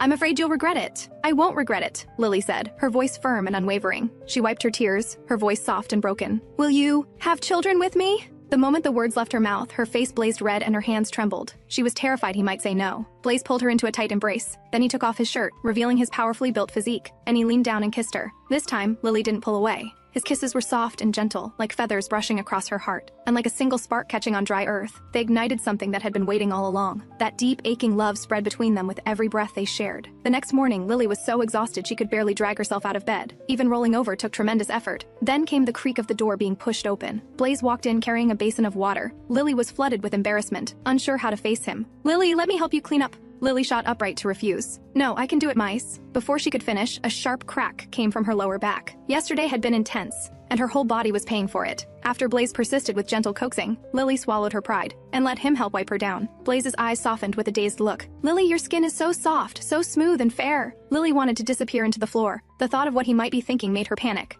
She scrambled to get dressed and bolted out the door. I'm going to find Magnolia. Once outside, she finally exhaled. That was close. She felt like she could have been devoured at any moment. She hobbled off with small, unsteady steps to find Magnolia. Magnolia leaned in and took a sniff. A sly grin spread across her face. Heh, that's Blaze's scent. So you two finally. Lily clapped a hand over her mouth before she could finish. Keep your voice down. Her face turned as red as a ripe apple. She quickly grabbed one of Magnolia's cubs and buried her flustered face in its fur. I'm not talking to you about this. When Frost finds out Blaze beat him to it, he's probably going to lose his mind. Lily's eyes went wide. It won't really come to that, will it? What if they actually fight over it? Don't worry, males competing over a female is completely normal around here. They'll fight it out and end up like brothers. As she said it, tears gathered at the corners of Magnolia's eyes. She was thinking of her own mates, the ones who had fallen in battle. Lily remembered then what Magnolia had been through. She was just about to say something comforting when a beastman came rushing in. Lily, Bluebell is going into labor.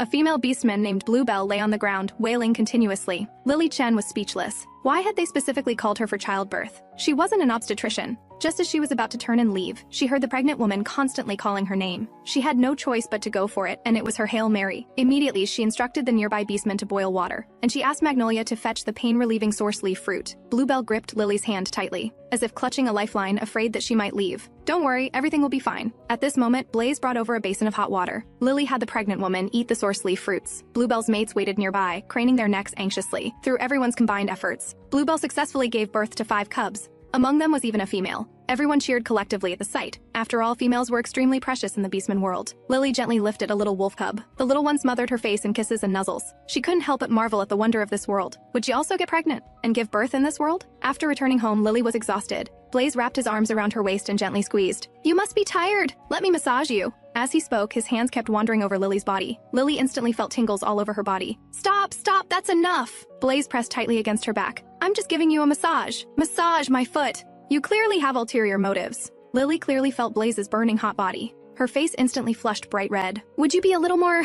Before she could finish, Blaze pinned her against the bed. They were trying for a cub again. Lily cried out that she couldn't take it anymore and surrendered. She finally had a chance to catch her breath, but Blaze asked her to look at his lower body. Lily thought the tiger wanted to have sex again. The next second, she instantly exploded. Shameless! I'm not looking! Blaze looked speechless. Then the corners of his mouth curved into a mischievous smile. Little troublemaker, where's your mind going? I wanted you to look at the star marks on my waist. Lily was so embarrassed she could dig a hole and hide. Who told you to mention such? An easily misunderstood location. She carefully examined the beast soul mark on Blaze's waist. The tiger tattoo now had a ring of thorny vines around its head. It appeared on the night of our mating ceremony. Lily looked surprised. So you're leveling up? Is this a coincidence? Blaze shook his head. It's not a coincidence. It's because you have something magical inside you. As long as I mate with you, It can make the beast soul stronger. Only then did Lily realize it was the divine wood seed the system had given her that was taking effect. Blaze was very curious and pressed Lily about how she obtained the divine wood seed. Lily's heart tightened and she hurriedly avoided Blaze's probing gaze. She came up with a lame excuse. Someone gave it to me. She thought to herself, I can't exactly tell you I transmigrated here, can I? Seeing that Lily didn't want to say more, Blaze stopped pressing. Remember, you absolutely cannot tell anyone you have the divine wood seed inside you, or those beasts will tear you apart. Lily nodded repeatedly. I'll remember.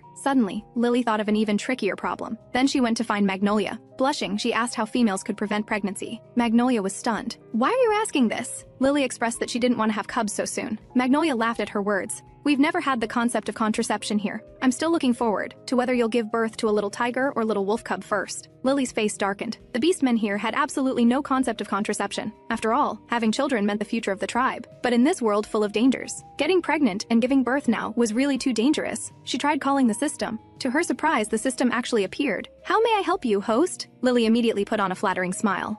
Do you have any contraceptive pills? The system froze, eyes wide as saucers. Then without a word, it instantly disappeared. Lily had no choice but to flip through the guidebook to find a solution. Her eyes lit up. She discovered a record in the book about a plant called root block flower that had an inhibitory effect on female ovulation. She thought this root block flower might work. So she went to find Blaze. Acting coy, she said she wanted to go hunting with him. Blaze readily agreed. Lily happily burrowed into his arms and nuzzled against him. Thank you, Blaze. Are you cold at night? Do you want me to warm you up? Before he could finish, she guessed what Blaze was thinking. She dodged to the side in a flash. No need, I'm really tired today and need to sleep early. At night, Lily dreamed again of that haunting voice. You can't even remember me, yet you said you'd come save me. Don't you know I've been waiting for you? You liar! Lily jolted awake from her dream. That cold voice with a hint of chill made her feel inexplicably familiar, yet she couldn't remember who it was. The next day, Lily followed Blaze out hunting. A group of beastmen followed closely behind. The beastmen snatched up the little white rabbits in their jaws, while Lily focused on searching for the contraceptive root block flower. She pushed aside the grass and looked carefully. Finally, she found the root block flower. Then she ran joyfully to meet up with Blaze. But the next second, she suddenly froze. What's wrong? Look over there. Blaze looked in the direction she was pointing. A group of beastmen was slowly walking toward them. It turned out to be Frost returning from his revenge mission. Lily was immediately overjoyed. Frost shouted excitedly, "Everyone, we won!"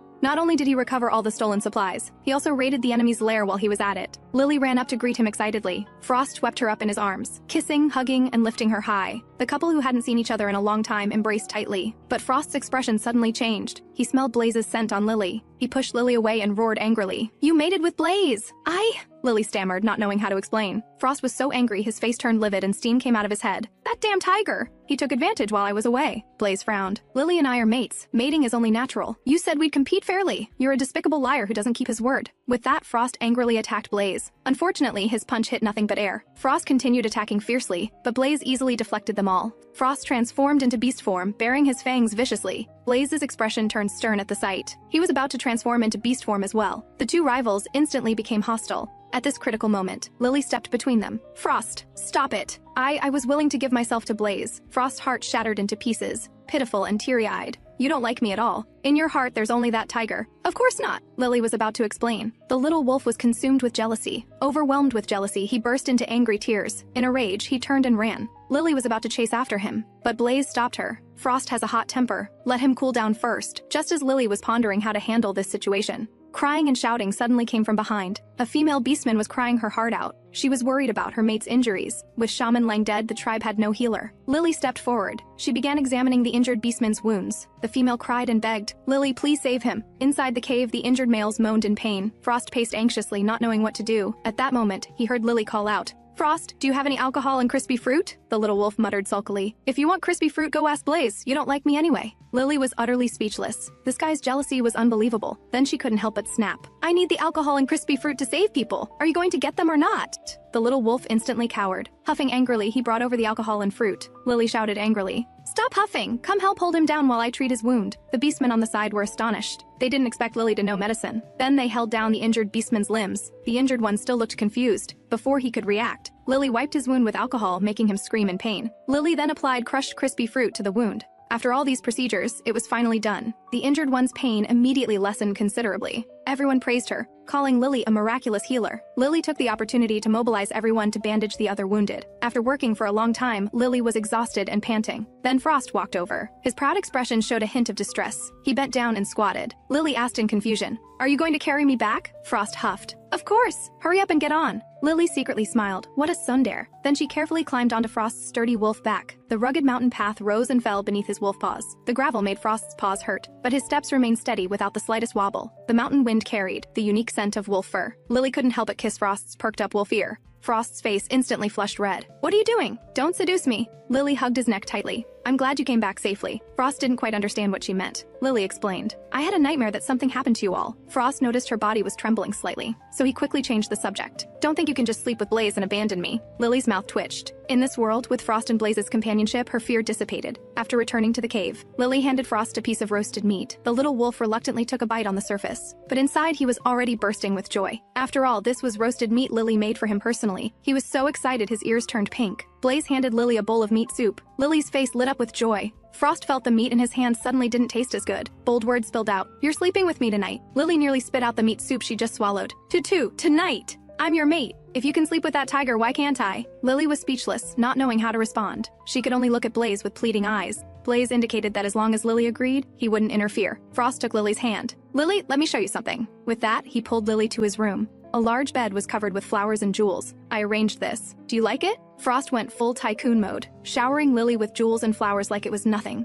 and placed a diamond-studded flower crown on her head. His eyes and words were incredibly determined. Lily, let me become your true mate, will you? Lily's heart pounded from all this romancing. The hungry little wolf could wait no longer. He yanked off his mate's clothes. Lily hurriedly covered her chest. What are you doing? Frost proudly displayed his beast soul. Then he pinned Lily against the bed. I've upgraded to a 2-star soul beast. Our cubs will definitely be amazing. Lily firmly refused, saying she wasn't ready to be a mother yet. Frost's eyes welled up with tears, his face full of disappointment. But he didn't want to force Lily. He could only suppress the burning desire within. Seeing Frost so distressed, Lily felt sympathetic. She suggested that applying the contraceptive potion on her body might work. Frost instantly turned from sorrow to joy. His face flushed red to the ears. He got so excited his nose bled. Lily, can I help you apply the medicine? In order to sleep with Lily. Frost actually wanted to help apply the potion that prevented cubs. Lily was shocked and dumbfounded. She snatched the potion from Frost's hand. No way! That is too embarrassing. I'll do it myself. Frost looked aggrieved and pitiful. I'm your mate. I should be the one doing this. Lily was firm, insisting that Frost turn around. The little wolf could only obediently comply. Then Lily poured out the potion, carefully applying it to herself, but at this critical moment, Frost suddenly turned around. Lily instantly felt a burning passion from behind. She whipped around, about to speak, but Frost pulled her into a tight embrace. Lily, are you done? My heart's about to explode. Lily couldn't resist Frost's burning gaze. The potion in her hand unconsciously rolled away. Then between each other's lips, they carved their own romantic verses. This eternal love bloomed brilliantly like flowers. Lily barely made it through to daybreak. The couple had been at it all night, but the energetic hungry wolf still wanted to continue. He ended up getting kicked out by his mate.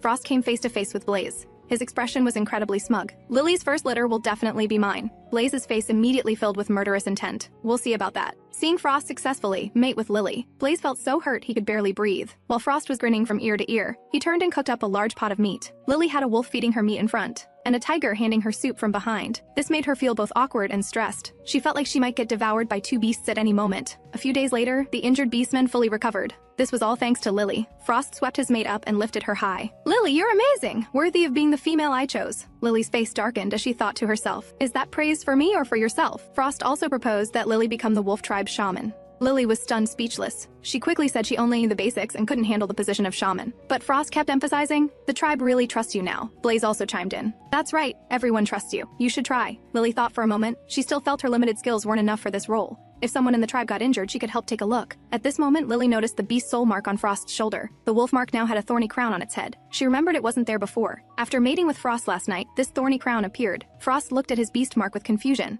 After Blaze's explanation, he learned. Mating with Lily could strengthen the beast soul's power. Upon learning this news, Frost couldn't wait to sleep with Lily again. Lily quickly hid behind Blaze. I'm not sleeping with you. I need rest tonight, just sleep. The hungry wolf looked disappointed. Do you like Blaze that much? How am I inferior to him? Frost insisted on sleeping with Lily. Blaze said Lily was too tired and should sleep alone tonight. Frost snorted. How do I know you won't sneak in? The two rivals instantly became hostile. Lily shouted angrily. Stop arguing, let's all just sleep together. The three looked at each other, and the scene fell silent. Blaze was first to agree. Frost declared, good idea, sleep together then. Who's afraid? Lily was utterly speechless. I was just speaking off the cuff, and neither of them objected. Then the two beasts began to act. They pushed 2 beds together. Lily looked at the supersized bed. She wanted to cry. Now she couldn't even use the excuse that the bed was too small. The three lay quietly on one bed. The scene couldn't be more awkward. Blaze urged Lily to sleep quickly. Frost moved closer. "Let me warm your feet." Lily quickly refused. "I really don't need it. You're making me nervous." 5 minutes later, Lily was fast asleep. The little wolf pouted. She actually fell asleep. Blaze sat up. She must be really tired. He kissed his mate's forehead. Frost huffed and rolled his eyes. "Kissing Lily in front of me? I want to kiss her too." With that, he puckered his lips and nuzzled Lily's face.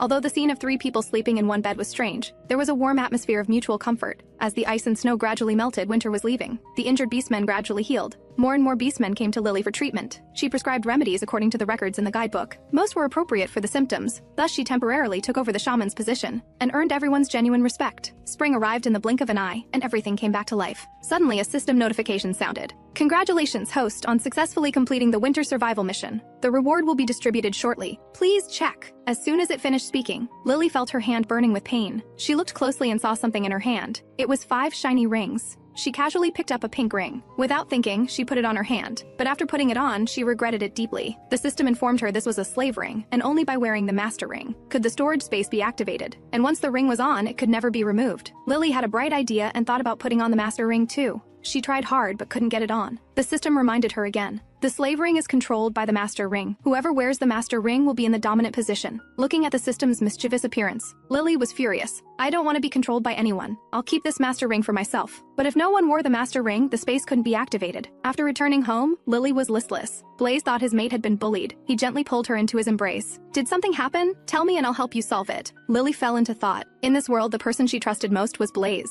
After much consideration, if she ultimately had to choose someone to wear the master ring, Blaze was undoubtedly the most suitable. So she personally placed the master ring on Blaze's hand. Blaze looked at the ring on his hand, bewildered. Lily didn't explain much. She just asked Blaze to try saying "open space." Blaze complied. "Open space." As soon as he spoke, a dazzling golden light burst forth. When they slowly opened their eyes, a square opening appeared in front of them. Lily was astonished. It really is a storage space. She tried throwing a pillow inside and found it really could store things. Then she put all her treasures into the space. The space was unimaginably large, as if it could store things indefinitely. She just didn't know if it could store living things. Lily suddenly remembered there were 3 rings left. She gave one to Frost and hid the difference between the master and slave rings. The little wolf was delighted inside, but Lily felt a bit guilty. Frost's eyes stared at her cunningly. The next second, he suddenly pounced on Lily. "You gave me a gift. Does that mean you like me equally now? You'd be way more attractive if you weren't so horny all the time." Frost was stunned. "That won't do. I only have feelings for you." With that, he sealed his mate's lips with a kiss. The two couldn't stop kissing. The little wolf wanted to sleep with his mate again. He ended up getting slapped, but Frost still wouldn't give up. 2.5 hours later, Lily staggered out of the room. Unexpectedly, she ran into Blaze. Her heart panicked, feeling inexplicably guilty. Blaze's eyes sharpened. He saw the hickeys on Lily's neck. Jealousy surged through him. He wanted to destroy Frost right then. He turned and walked away with a dark expression. Lily sensed Blaze was in a terrible mood. She quickly chased after and grabbed him. "Your mood's off today. What's wrong?" Blaze's expression turned glacial. He pulled Lily into a tight embrace. "Lily, I regret it. I should have taken you somewhere else for the winter. Then you wouldn't have become mates with Frost." The little tiger was so angry his entire body hurt, plus the influence of the master ring. He actually developed murderous intent toward Frost. Lily quickly calmed his emotions, promising she wouldn't seek other males in the future. At this moment, the system let out a cold laugh. "Hey, woman, don't speak too soon. Why do you think there are 4 slave rings?" This infuriated Lily. "Hateful system!" On the other side, Frost finished cooking meat. He cheerfully brought a bowl to Lily. Casually, he noticed the ring on Blaze's hand. He proudly raised his hand to show off. "I have a ring too." Blaze's face instantly darkened. He was so angry he wanted to smash this smug wolf's head. A few days later, Lily had collected more and more seeds. Frost ran in excitedly. He told Lily there was a plot of land at the foot of the mountain perfect for growing seeds, so they went to the foot of the mountain. But this beast world had no shovels. Lily had to tie polished stones to wooden sticks to make simple hoes. But with her small frame and limited strength, she couldn't dig the soil at all. Seeing this, Blaze took the hoe from her hand. He began digging according to Lily's instructions. Watching Blaze's perfect muscle lines, Lily was drooling. Frost rolled his eyes on the side. "It's just digging?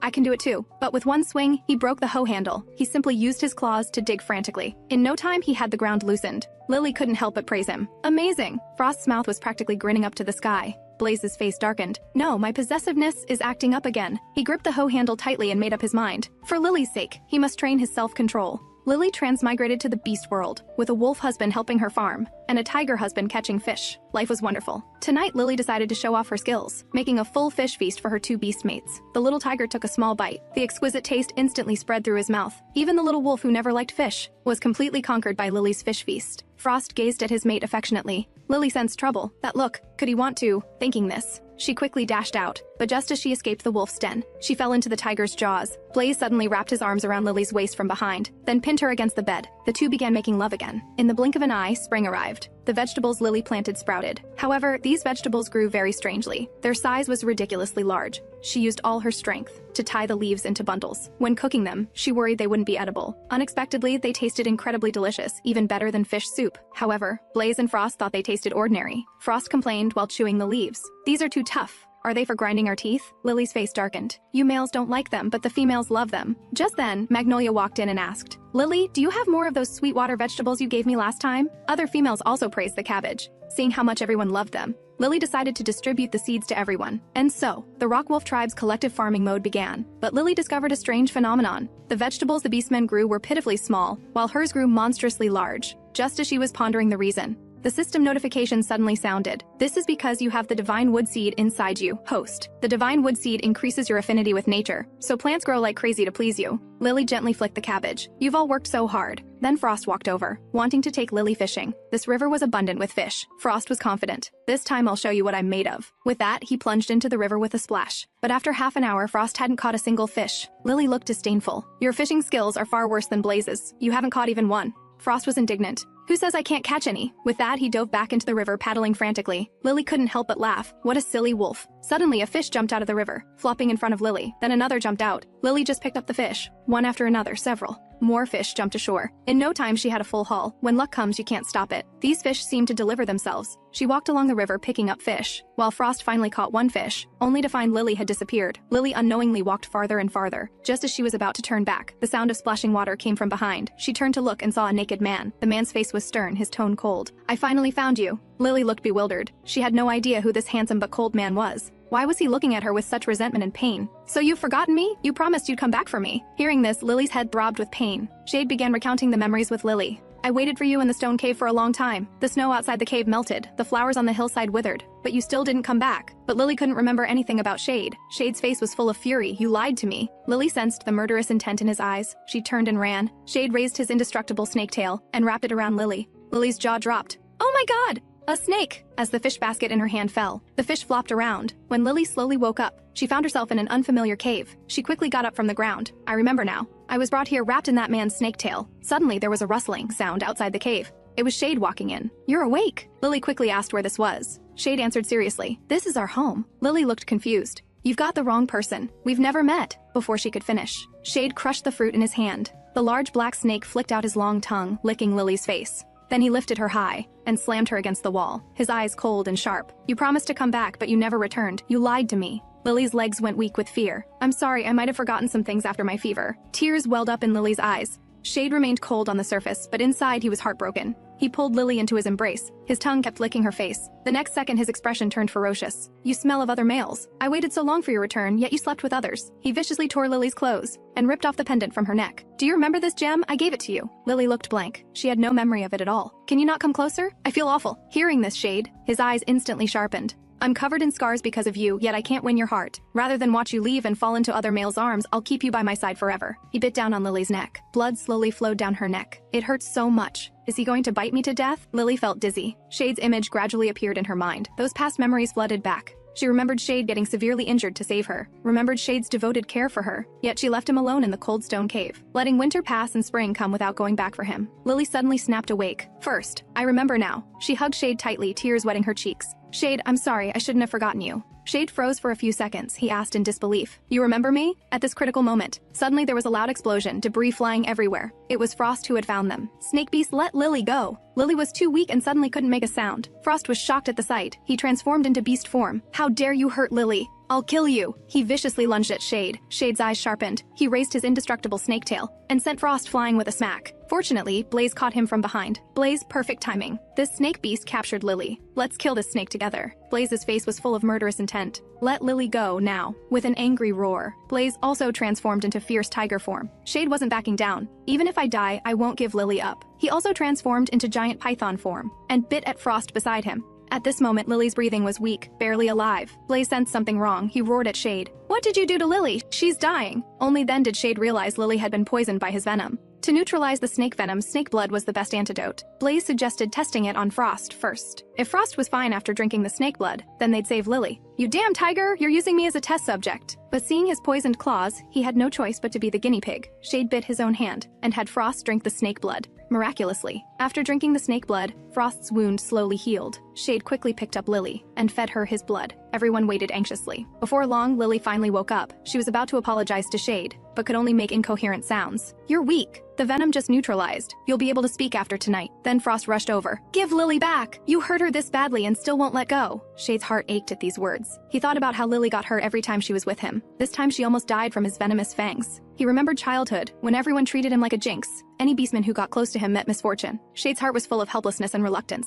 In the end, he handed Lily over to Frost. "Maybe it's better to let her go. She never liked me anyway." Frost carried Lily and turned to leave. Lily looked back at Shade. She wanted Frost to put her down. She had something to say to Shade but couldn't make a sound. Blaze saw through Lily's thoughts. "Lily, you haven't recovered yet. Don't talk." He turned to Shade. "I know you saved Lily last time, but this time you nearly killed her. Now we're even." Their eyes met. The air was thick with tension. Shade ultimately chose to let go, watching helplessly as Lily left him. In the end, he became that lonely self again. Ever since Lily was poisoned, she couldn't speak. However, the day after drinking the snake blood, she could speak again. As soon as she could, she immediately ran to find the big black snake Shade, but was stopped at the door by Blaze. The little tiger hauled her back. "Rest properly. Don't run around." Lily struggled and waved her little fists. She lied. "I'm going to water the vegetable garden." But Blaze saw right through it. "I already had Frost water them. You must stay home in bed. Don't go anywhere." Seeing Lily still wouldn't give up, Blaze came up with a sympathy ploy. "Frost got his leg bitten by that big snake trying to save you." Hearing this, Lily became worried. Blaze continued to embellish. "If Frost knew you wanted to find that snake, he'd throw a tantrum again." Thinking of Frost's pitiful appearance, Lily felt guilty. Then I'll stay home and cook while waiting for him." Blaze rubbed her head. "Good girl. Now I'm relieved." Then Frost walked in. Learning that Lily still wanted to go find Shade, his expression instantly darkened, baring his fangs viciously. "Once my injury heals, I'll go kill that snake," Blaze whispered to him. "Don't be impulsive.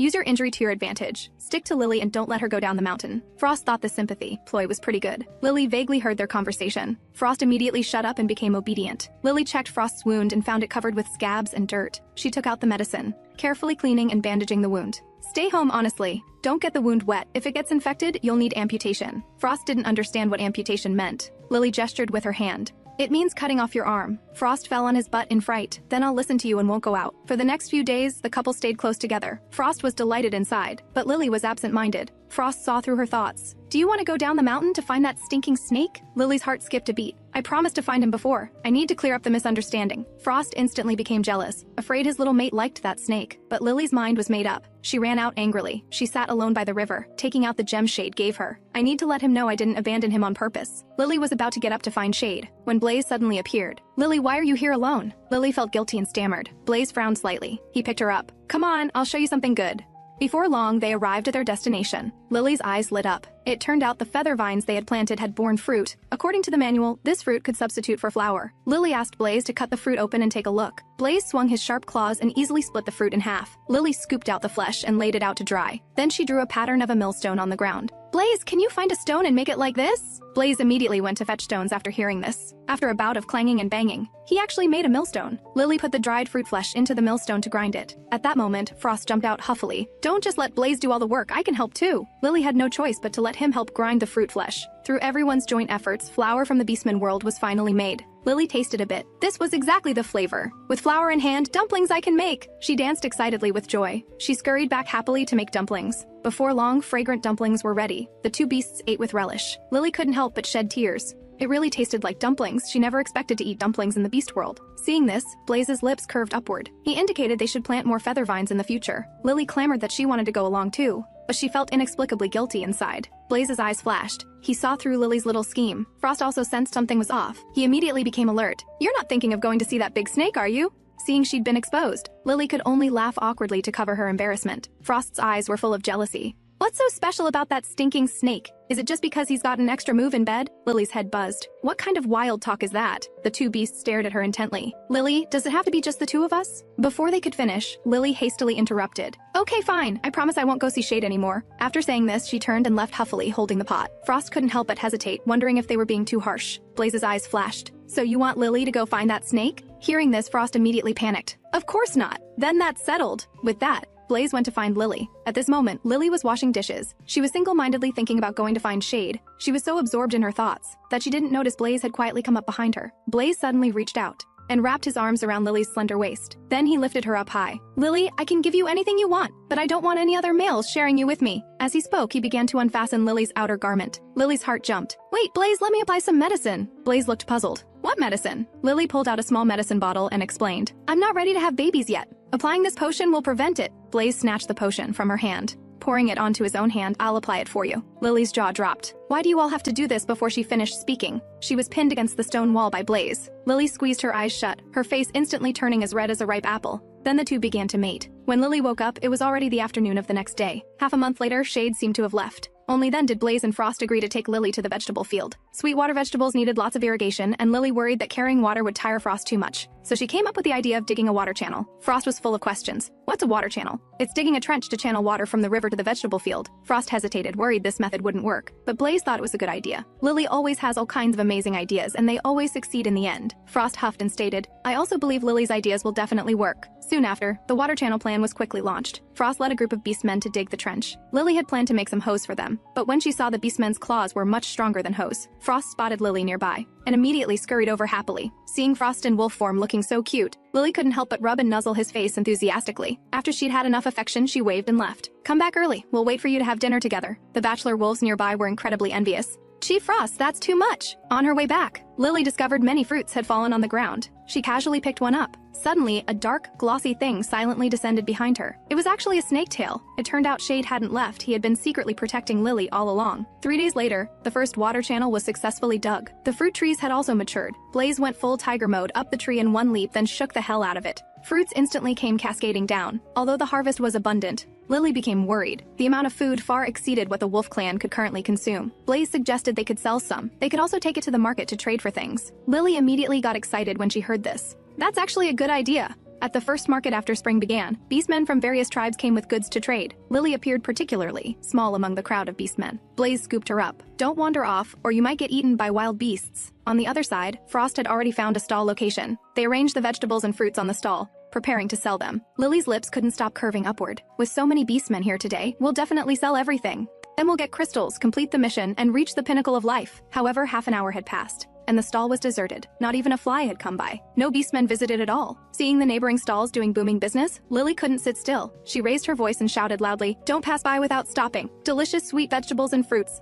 Males who eat them will gain immense strength. Females who eat them will enhance their beauty." Blaze and Frost looked embarrassed. Lily sure can exaggerate, but the beastmen looked disdainful. "That's a lie, right? They don't even smell like meat." Frost grabbed this talkative beastman. "How dare you say what Lily grows isn't good? Are you looking for trouble?" At that moment, a female curiously tasted a bite and thought it tasted pretty good. Then another female was attracted over. This female's mate wanted to trade dried meat and animal hides, but Lily only wanted medicinal herbs and crystals. The beastmen were completely confused. They couldn't understand what medicinal herbs Lily was describing. Only a little rabbit's eyes lit up. "I know the plant you're talking about." After saying this, she dashed home to get it. Soon, the little rabbit came back with the herbs. It was exactly the kind Lily wanted. The little rabbit got the sweet vegetables she'd been longing for, and happily carried it home. Lily got the medicinal herbs she wanted, and was full of hope that she could also trade for crystals. But even when the vegetables and fruits were almost sold out, she hadn't received a single crystal. To complete the system mission, and obtain enough crystals, Lily decided to go to the Wild Horse Clan. She planned to trade vegetables for crystals with them. The moment the Wild Horse Clan's shaman saw Lily, his eyes darted around shiftily. Seeing this, Frost immediately blocked Lily's outstanding appearance. Only then did the shaman withdraw his lecherous gaze. "Frost, what brings you here to see me?" Frost held up the vegetables in his hand. "My female wants to trade these vegetables for crystals." The shaman was so surprised his jaw nearly dropped. "You've actually changed your ways and got yourself a female? I thought you'd be a bachelor for life." Hearing this, Frost wanted to punch the horse's face crooked. However, he then showed a meaningful smile. Pointing at the horse beast, he retorted, "You old bachelor, you'll probably never experience this feeling of being in love in your lifetime." The old shaman seemed to take a critical hit. "Nonsense! I'm only 58, in the prime of my youth and vigor." But even he felt embarrassed saying these words. Lily was utterly speechless. What a pair of childish fools. The shaman was quite irritated, and directly refused to trade supplies with Frost. Seeing this, Lily took out a sweet water vegetable from the basket. "Taste this before you make your decision. It's not too late." The shaman skeptically broke off a leaf and put it in his mouth to taste. His eyes instantly lit up. It really did taste quite good. He looked Lily up and down. The Rock Wolf clan never had this kind of food before. This female is no simple character. So the shaman pulled out 2 crystals. "These should be enough to buy your vegetables and fruits." Lily took the crystals. Too bad they're colorless crystals, but having them is better than nothing. At that moment, the Wild Horse Clan's chief walked in. Learning that Lily was Frost's mate, he was thunderstruck, filled with envy and jealousy. "Such a beautiful and lovely mate, yet here I am, also a chief, still a bachelor," the shaman whispered in Chief Storm's ear. and only then did he learn the purpose of Lily's visit. At first, Chief Storm looked dismissive, but when he saw Blaze's 3-star soul beast, his expression changed dramatically. To avoid causing trouble, he decided to take out colored crystals to trade. Lily finally collected all the crystals. Suddenly, with a whoosh, the system's voice sounded. "Congratulations, host, on completing the 5-colored crystal collection mission. You've received a special reward." The system rewarded her with a compass and a complete mineral encyclopedia. The system notification sounded again. "The compass can help you find mineral veins." Lily's eyes instantly lit up, as if she'd fallen into a pile of money. Am I going to achieve financial freedom in this beast world and reach the pinnacle of life? But then she thought about her current conditions. She couldn't smelt metals at all. She couldn't help but want to cry without tears. Even if I had mines, it would be useless. The system seemed to see through her thoughts and grinned. Host has completed the beginner tasks. The system will now upgrade and enter dormancy. After the upgrade, different functions will be unlocked. Lily was momentarily stunned. That sounds pretty impressive. System, I wish you a successful upgrade. I'll work hard too. The system's eyes flickered shut. Well, hope you and your beasts make some cute cubs. Lily's face went dark. That won't be necessary. After saying this, the system whooshed away and disappeared. Lily also withdrew from the third world. Lily, we should head back, Blaze said as he bent down and instantly transformed into tiger form. Come on up, Lily. They then embarked on the journey back to the Wolf Clan territory. If it were 2 months ago, Lily wouldn't have dared to imagine she'd be riding on a tiger's back. Now that she was actually riding on the tiger's back, she couldn't be more excited. Thinking about her cross-species union with the Beastmen, she might give birth to little tigers or wolf cubs in the future. Though it was hard to imagine, she felt that if they were her children, they'd definitely be adorable. Just as she was thinking this, a large bird suddenly flew over her head. Seeing this, Frost howled angrily. "That stinking bird dares to frighten my Lily!" Cursing, he chased after the big bird. Lily couldn't help but laugh out loud. In this beast world, she would never be alone again. Meanwhile, a group of bird beasts circled above the Wolf Clan territory. Seeing the vegetables Lily had planted, and the fruits on the trees, this group of bird beasts immediately had devious thoughts. They plotted to steal the fruits and vegetables Lily had grown. At night, when no one was around, the bird beasts sneaked in to steal the fruits. They took a bite, and then casually threw them away, wantonly wasting the food. A blue-feathered bird saw the fresh cabbage and lunged at it like he hadn't eaten in days. But before he could touch the cabbage, he was bitten on the leg by a large black snake that suddenly appeared. Blaze hugged Lily, nuzzling affectionately. This scene was witnessed by Frost. He immediately rushed to Lily in just a few steps, looking aggrieved. "Why do you only let Blaze hug you? I want a hug too." Saying this, he pouted and wanted to kiss Lily. Seeing this, Blaze quickly pulled Lily back into his own arms, but Frost still wouldn't give up. Grinning mischievously, he seized the opportunity and planted a kiss on Lily's lips. Blaze wasn't about to let this go. He also showered Lily with kisses. Lily was instantly so embarrassed her face turned red. Annoyed and flustered, she glared fiercely at both Blaze and Frost. In a fit of anger, she kicked them both out the door. On the other side, the vegetables the Beastmen had planted were devastated and plundered. When Lily came back and saw this mess,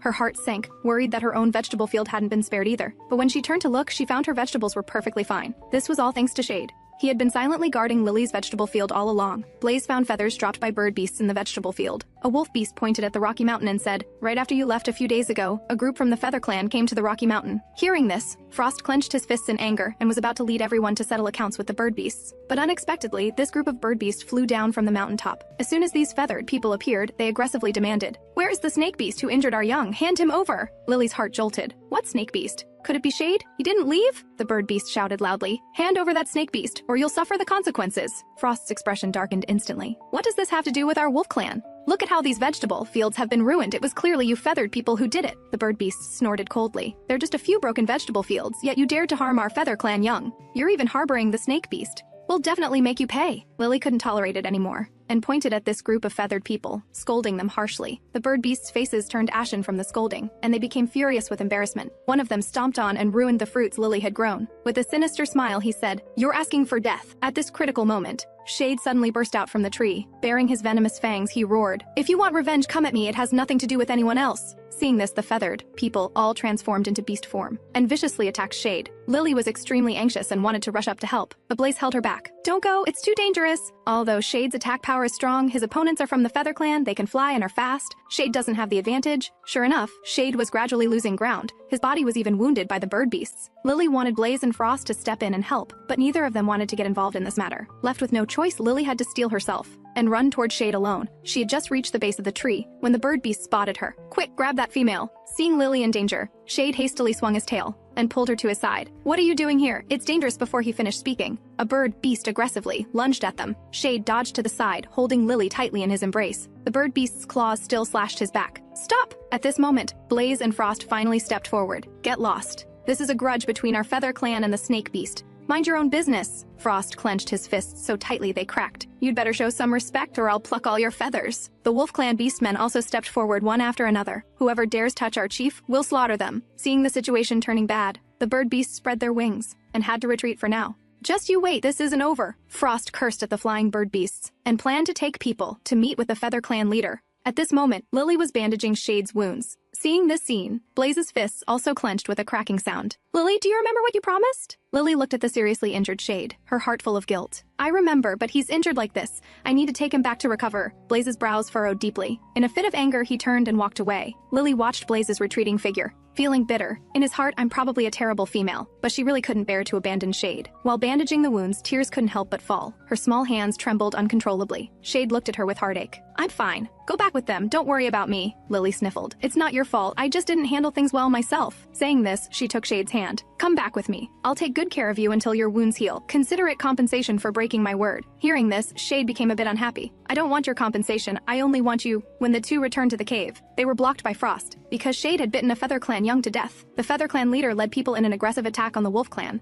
For a moment, the tribe fell into chaos and turmoil. At this tense moment, Lily arrived hurriedly with Blaze. The bird beasts were extremely arrogant, loudly demanding that the Wolf Clan give them an explanation. Blaze was burning with anger and was about to rush up and fight them, but was quickly stopped by Lily. Don't be impulsive, I'll negotiate with them. Having said this, Lily calmly stepped forward. I'm the Wolf Clan shaman. Whatever you have to say, just say it directly. However, the bird beasts didn't believe Lily was a shaman at all. At this moment, the Wolf Clan Beastmen stepped forward to vouch for her. Lily knows so much, she's definitely our Wolf Clan's rightful shaman. After hearing this, the bird beasts were so surprised they instantly transformed back to beast form, gathered together whispering, muttering something quietly. Lily was full of confusion, completely unable to understand what these bird beasts were saying. Just as they were hesitating, a large bird swooped down rapidly from the sky. This bird was extremely distinctive, crimson wings, golden hair, and his entire body was adorned with countless gleaming gold and silver jewels, dazzlingly brilliant. Lily stared in amazement, and instinctively caught a red feather that floated down. Seeing this, the bird beasts exclaimed in unison, Elder Scarlet! Lily looked over at the sound, and her gaze was instantly drawn to the gold and silver jewels covering Scarlet's body. Her eyes sparkled, with longing for wealth, completely overlooking Scarlet's jaw-droppingly handsome appearance. She couldn't help but gasp. So extravagant, ridiculously wealthy.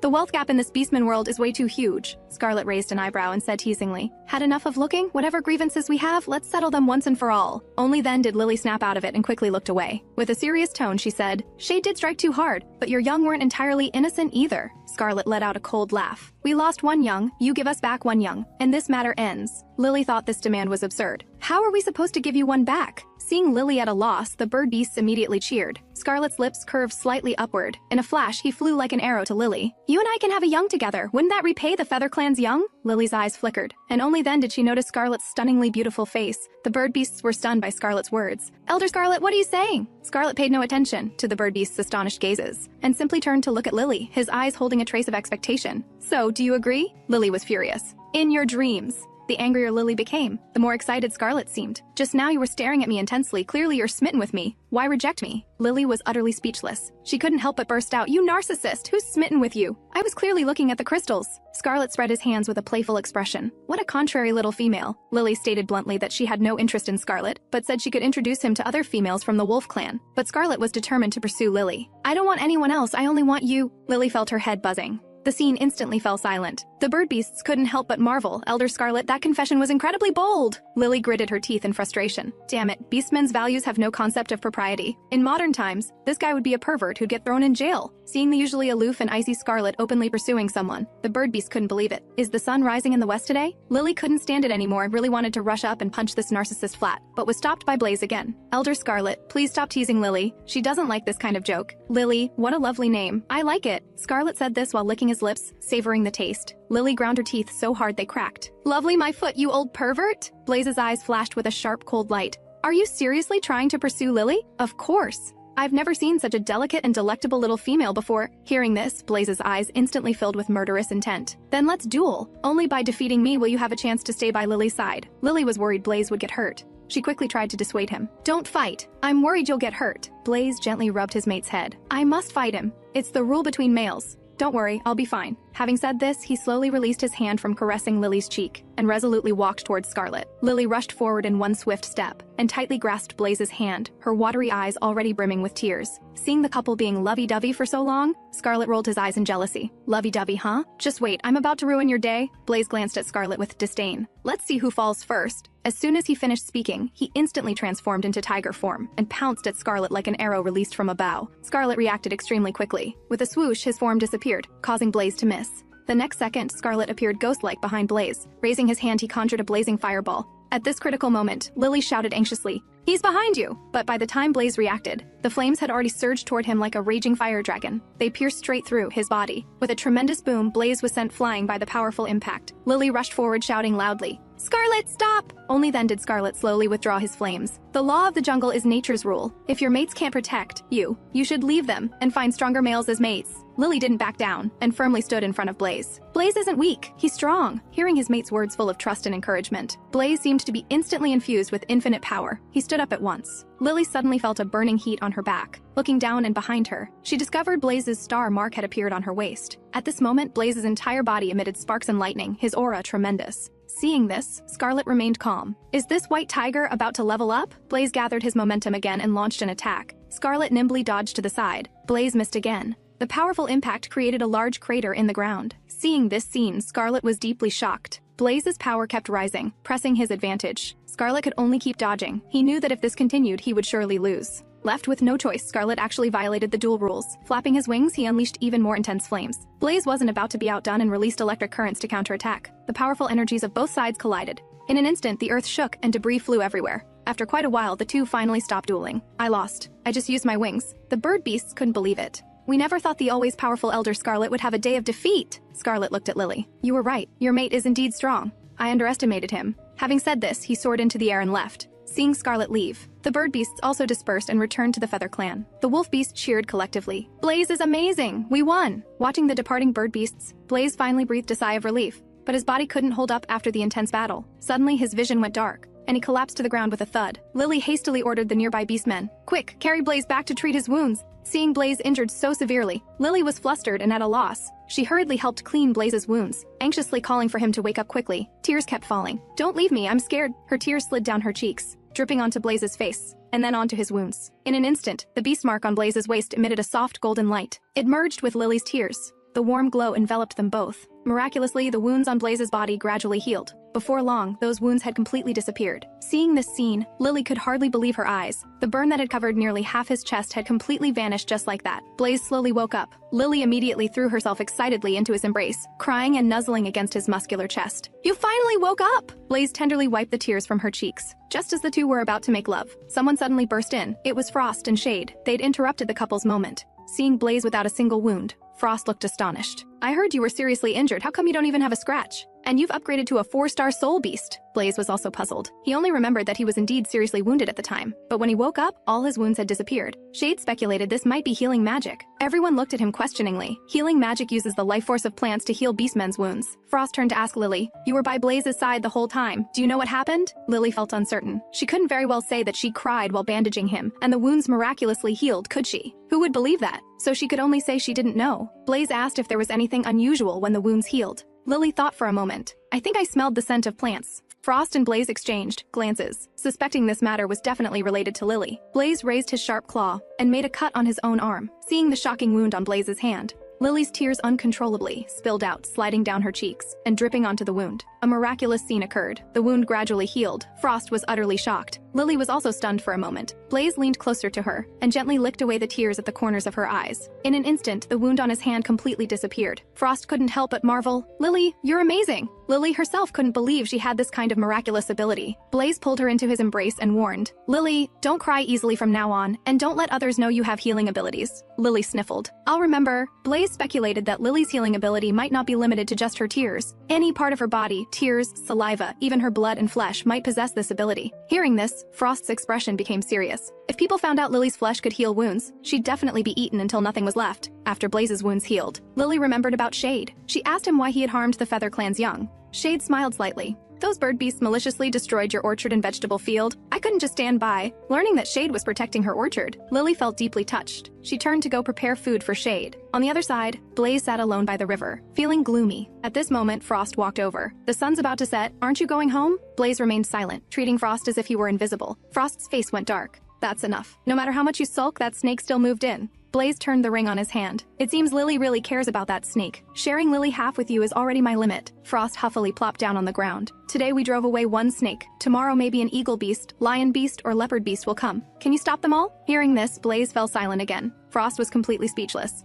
and got up to leave, bored. Blaze returned home and saw Lily cutting meat. He quickly walked up behind his mate. Let me do it. Lily's body trembled slightly, biting her lips. Lily, what's wrong? Blaze said as he grasped her shoulders. Lily turned around already, a little crybaby. She buried herself in Blaze's embrace. I thought you weren't coming back. Blaze smiled gently and gently wiped away the tears on her cheeks. Didn't we agree you wouldn't cry easily? I was too selfish before. Seeing how much you cared about Shade, I went to the field to cool down. Lily tightly grasped Blaze's hand. Her voice choked. Once Shade's wounds heal, I'll make him leave. After all, he saved you before. Let him stay a while longer. Lily wiped the tears from the corners of her eyes and hugged her understanding little tiger. At this moment, Shade walked in. Blaze's eyes sharpened as he and Shade locked eyes. That evening, Lily prepared a lavish dinner. The four sat together, the atmosphere particularly heavy. Blaze was the first to break the silence, continuously putting meat in Lily's bowl. Shade watched enviously from the side. If only I'd met Lily earlier and could have become her mate. Just as he was thinking this, Lily handed him a skewer of meat. It's delicious. Shade tasted it and praised it repeatedly as the most delicious meat he'd ever had. Blaze's lips curved into a mischievous smile. Lily's giving away the fatty meat she doesn't like again.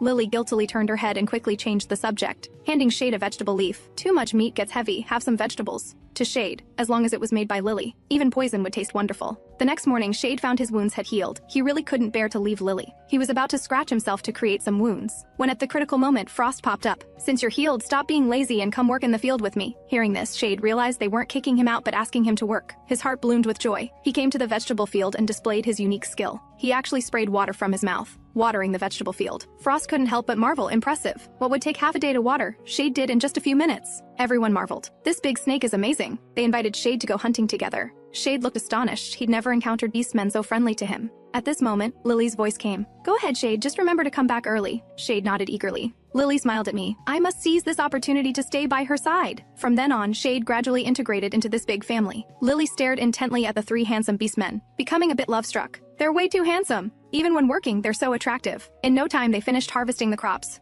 Lily turned the ring on her hand and stored the crops in the storage space. In the blink of an eye, the crops on the ground vanished without a trace. Shade looked amazed. Lily explained, this ring has storage space. I've put all the vegetables and fruits inside. Hearing this, Shade pondered to himself. Lily is definitely no ordinary person. The next day was market day. Lily's family set out again to set up a stall at the market to sell vegetables. Just as they finished arranging the vegetables and fruits, the little rabbits came running over to buy, trading medicinal herbs for fruits. At this moment, Chief Storm walked over. He boldly bought all the vegetables and fruits. He also brought shocking news. Yesterday, some people from the Dark Moon Temple came to the Black River tribe. They're all looking for a snake beast named Shade. Hearing this, the three froze. They all turned to look at Shade. Chief Storm looked at them puzzled. Why aren't you saying anything? Blaze couldn't help but cough twice. What do they want with this, Shade? Chief Storm shook his head, indicating he didn't know, and reminded Lily, if they see any snake beasts nearby, you must stay away. The three nodded in unison. We know. The snake beside them had a face full of black lines. After Chief Storm left, Frost asked Shade, how did you provoke the Dark Moon Temple people? I stole the temple's sacred relic and killed the high priest. Blaze and Frost's jaws nearly dropped. They knew Shade had committed a capital offense. Shade didn't want to implicate everyone and planned to leave. Hearing this, Lily lost control of her emotions. We're family, we can't lose anyone. You and Blaze and Frost are family, I'm not. There's no relationship between us. Hearing this, Lily became even more agitated. Blaze quickly soothed her. While the temple envoys haven't found us yet, let's discuss a solution together. But Shade's mind was made up. Seeing that Blaze and Frost were taking good care of Lily, he felt at ease. That night, he braved the raging storm and walked away from the wolf clan without a second thought. The next morning, everyone realized Shade was gone. Lily was sick with worry and wanted to go look for him, but Frost blocked her way. Your body is too weak, you can't just go running around out there. But Lily was genuinely terrified for Shade's safety. Frost had no choice but to promise he would bring Shade back. Blaze said he'd go with Frost too. A family sticks together. Hearing that, Lily's heart was filled with warmth. Blaze had finally acknowledged Shade as one of their own. Blaze gave Lily a kiss on the cheek, and Frost, seeing that, decided to follow suit, smothering her face with kisses and nuzzles. Then Frost led a group of beastmen, setting off with Blaze to search for Shade. Meanwhile, Shade hadn't gotten very far before he ran into the divine envoy sent to capture him. They instantly shifted into their fearsome giant serpent forms. Shade's eyes sharpened. We're too close to the wolf clan. I need to draw them away. He darted into the river, and the serpents gave chase without letting up. They quickly coiled around him. There were simply too many of them. Shade couldn't break free. One of the great serpents sank its fangs deep into him. Bad. Every one of these snakes carried deadly venom. Shade fought with everything he had to break loose, but the venom was overwhelming. His vision began to blur. At that razor's edge moment, Blaze came crashing in, sinking his teeth into the lead serpent. The two sides erupted into a fierce brawl, and the wolf beastmen surged forward to join the fight, swarming the serpents from all sides. Only then was Blaze able to drag Shade free. By then, Shade was covered in wounds and was slowly losing consciousness. Blaze was just about to carry him back for treatment when the serpents caught up again, screaming, "Put him down!" Blaze immediately called out to Frost, and Frost let out a thunderous howl toward the sky. In an instant, ice and snow exploded outward, and the entire swarm of serpents was frozen solid. But within moments, they shattered through the ice. Frost shot Blaze a meaningful look. Blaze caught it immediately. The two split up and lured the serpents into a swamp. Frost jumped in first and froze the surface solid. The serpents had no idea it was a trap and came charging straight at Frost and Blaze. Frost watched them take the bait, then stomped through the ice, sending the serpents plunging into the swamp. They were slowly swallowed by the bog. Blaze hoisted Shade onto his back and shouted, "We're going home!" Shade had been hit with a deadly poison. Ordinary antidotes were completely useless. Left with no other option, Lily decided to sacrifice herself. She grabbed a dagger and sliced open her own hand, using her own blood as the antidote. Blaze took the bowl from her hands. "Let me feed it to him." Frost gently propped Shade up, and Blaze carefully fed Lily's blood into Shade's mouth. In an instant, the wounds on Shade's body began to slowly close. He snapped his eyes open and spat out the poisoned blood from inside him. Shade came to and found Lily and the others gathered around him. He looked completely lost. "You guys, how did I end up here? I slipped away from the clan. You were poisoned. We brought you back. Lily used her own blood to cure you." Shade felt a sharp pang in his chest. He pressed his lips together. "Why did you save me?" "Because we're family. But I'm not your mate. We have no ties to each other." Those words made Frost furious, and Lily felt her heart go cold. Shade stared at Lily's wounded hand, hurt because of him, and it only strengthened his resolve to leave. He was afraid of being a burden, but Lily didn't care about any of that. Blaze also wanted Shade to stay. Shade was losing control of his emotions. "It's different. You're Lily's family. I'm not." His voice broke. "Just let me go." And with that, he turned and walked away. Watching Shade's retreating figure, Lily felt a storm of emotions she couldn't name. Blaze murmured quietly, "If he leaves like this, he won't survive." Lily clenched her jaw and made up her mind. She ran after him and called out his name. The moment Shade turned around, Lily grabbed him by the collar and then she kissed him. The kiss lasted a full 2 minutes. Shade stood there completely stunned. "I just kissed you. That makes you mine now. Are you really going to tell me we have nothing to do with each other?" A flush crept across Shade's usually stoic face. Lily instinctively stepped back a little. "I kissed you. You're mine now." Frost, standing off to the side, was clearly unhappy. "If a kiss is all it takes to make someone family, you didn't need to be the one to do it. I could have handled that myself." Everyone just stared at him speechless. And just like that, Blaze and Frost had accepted Shade. To Lily, it felt like a dream too beautiful to be real. "Lily, will you treat me the same way you treat Blaze and Frost?" Lily froze for a few seconds, and when it finally sank in, her face turned as red as a ripe apple. Ask me again when you're fully healed." Shade's eyes lit up with anticipation. He said he'd recover in no time. Frost snorted in irritation. "Sneaky little snake!" Lily gave Blaze a look. Blaze gave a subtle nod, and so Lily took out the bond ring and slipped it onto Shade's finger. From that day on, Shade was no longer alone. He finally had a home, and someone who loved him deeply. Blaze and Frost went to gather meat and vegetables to celebrate. Lily wanted to help too, but Shade caught her by the hand. "I didn't steal the sacred relic, and I didn't kill the high priest." Lily turned to look at him puzzled. Shade's voice broke. "I was framed. No one believed me." "Lily, do you believe me?" Lily could see the sincerity in his eyes. Her answer was simple and straight to the point. She reached up and lifted his chin and kissed him deeply. Her eyes were unwavering. "I believe you." Shade's eyes welled up. He pulled Lily into a tight embrace. Lily felt something warm and wet against her. She knew it was his tears. "I'm going to give Shade so much happiness that he'll forget all the pain of his past." 3 days later, Shade had fully recovered, but Lily had collapsed from blood loss. Then out of nowhere came a chime, a system notification. "System number 438 upgrade complete. The Crystal Stone shop is now open." Lily shot upright. "Babe, you finally upgraded." The system was not amused. "What kind of nickname is Babe?" "It's your pet name. Would you prefer I call you something worse?" The system gave up. "Fine, Babe it is." Lily asked Babe, "So what exactly is this shop you mentioned?" The system shrugged, and 2 types of plants appeared on the screen. The host can exchange crystal stones for items in the shop. Lily couldn't believe it. Sunflowers and long green beans here in this world. She pressed the exchange button and traded 10 crystal stones for sunflower and green bean seeds. Lily handed the seeds to her 3 mates and sent them off to plant them. Watching her little family getting along so well, Lily's heart was full. She just wondered when these seeds would finally bear fruit. Market day had come around again. Lily and the others set out their fruits and vegetables as usual. They'd barely finished arranging everything when a wave of beastmen came flooding in. The sudden rush gave Lily a fright. Everyone was scrambling to buy, and a small rabbit beastman was nearly squashed flat in the crush. Lily panicked and had no idea what to do. At that critical moment, Blaze stepped forward. He bellowed at the top of his lungs, "Everyone, knock it off!" The roar hit like a thunderclap out of a clear sky. The chaos fell silent instantly. The beastmen didn't dare breathe. "Anyone who cuts in line or causes trouble, I won't mind adding an extra meat dish to tonight's dinner." The sheer weight of Blaze's presence made everyone tremble. They fell into an orderly line without another word. The little rabbit beastman who'd been shoved aside ended up being first in line. Just as the queue was settling down, a purple-furred beastman shoved his way to the front, bold as anything. Shade saw it happen, and immediately whipped up his serpent tail, sending the purple-furred troublemaker flying. After that, everyone behaved and got in line without complaint. When Lily saw the fruits and vegetables were almost gone, she turned the ring on her finger, opened her storage space, and brought out the reserves to keep selling. The moment the new stock appeared, the crowd surged forward again. Shade hissed, "Anyone who cuts the line gets swallowed whole." By midday, every last fruit and vegetable had been sold. Blaze started tallying up the herbs and crystal stones they'd earned. Lily had worked herself into a sweat, so she hired some helpers to take on the load. She paid them fairly for their work.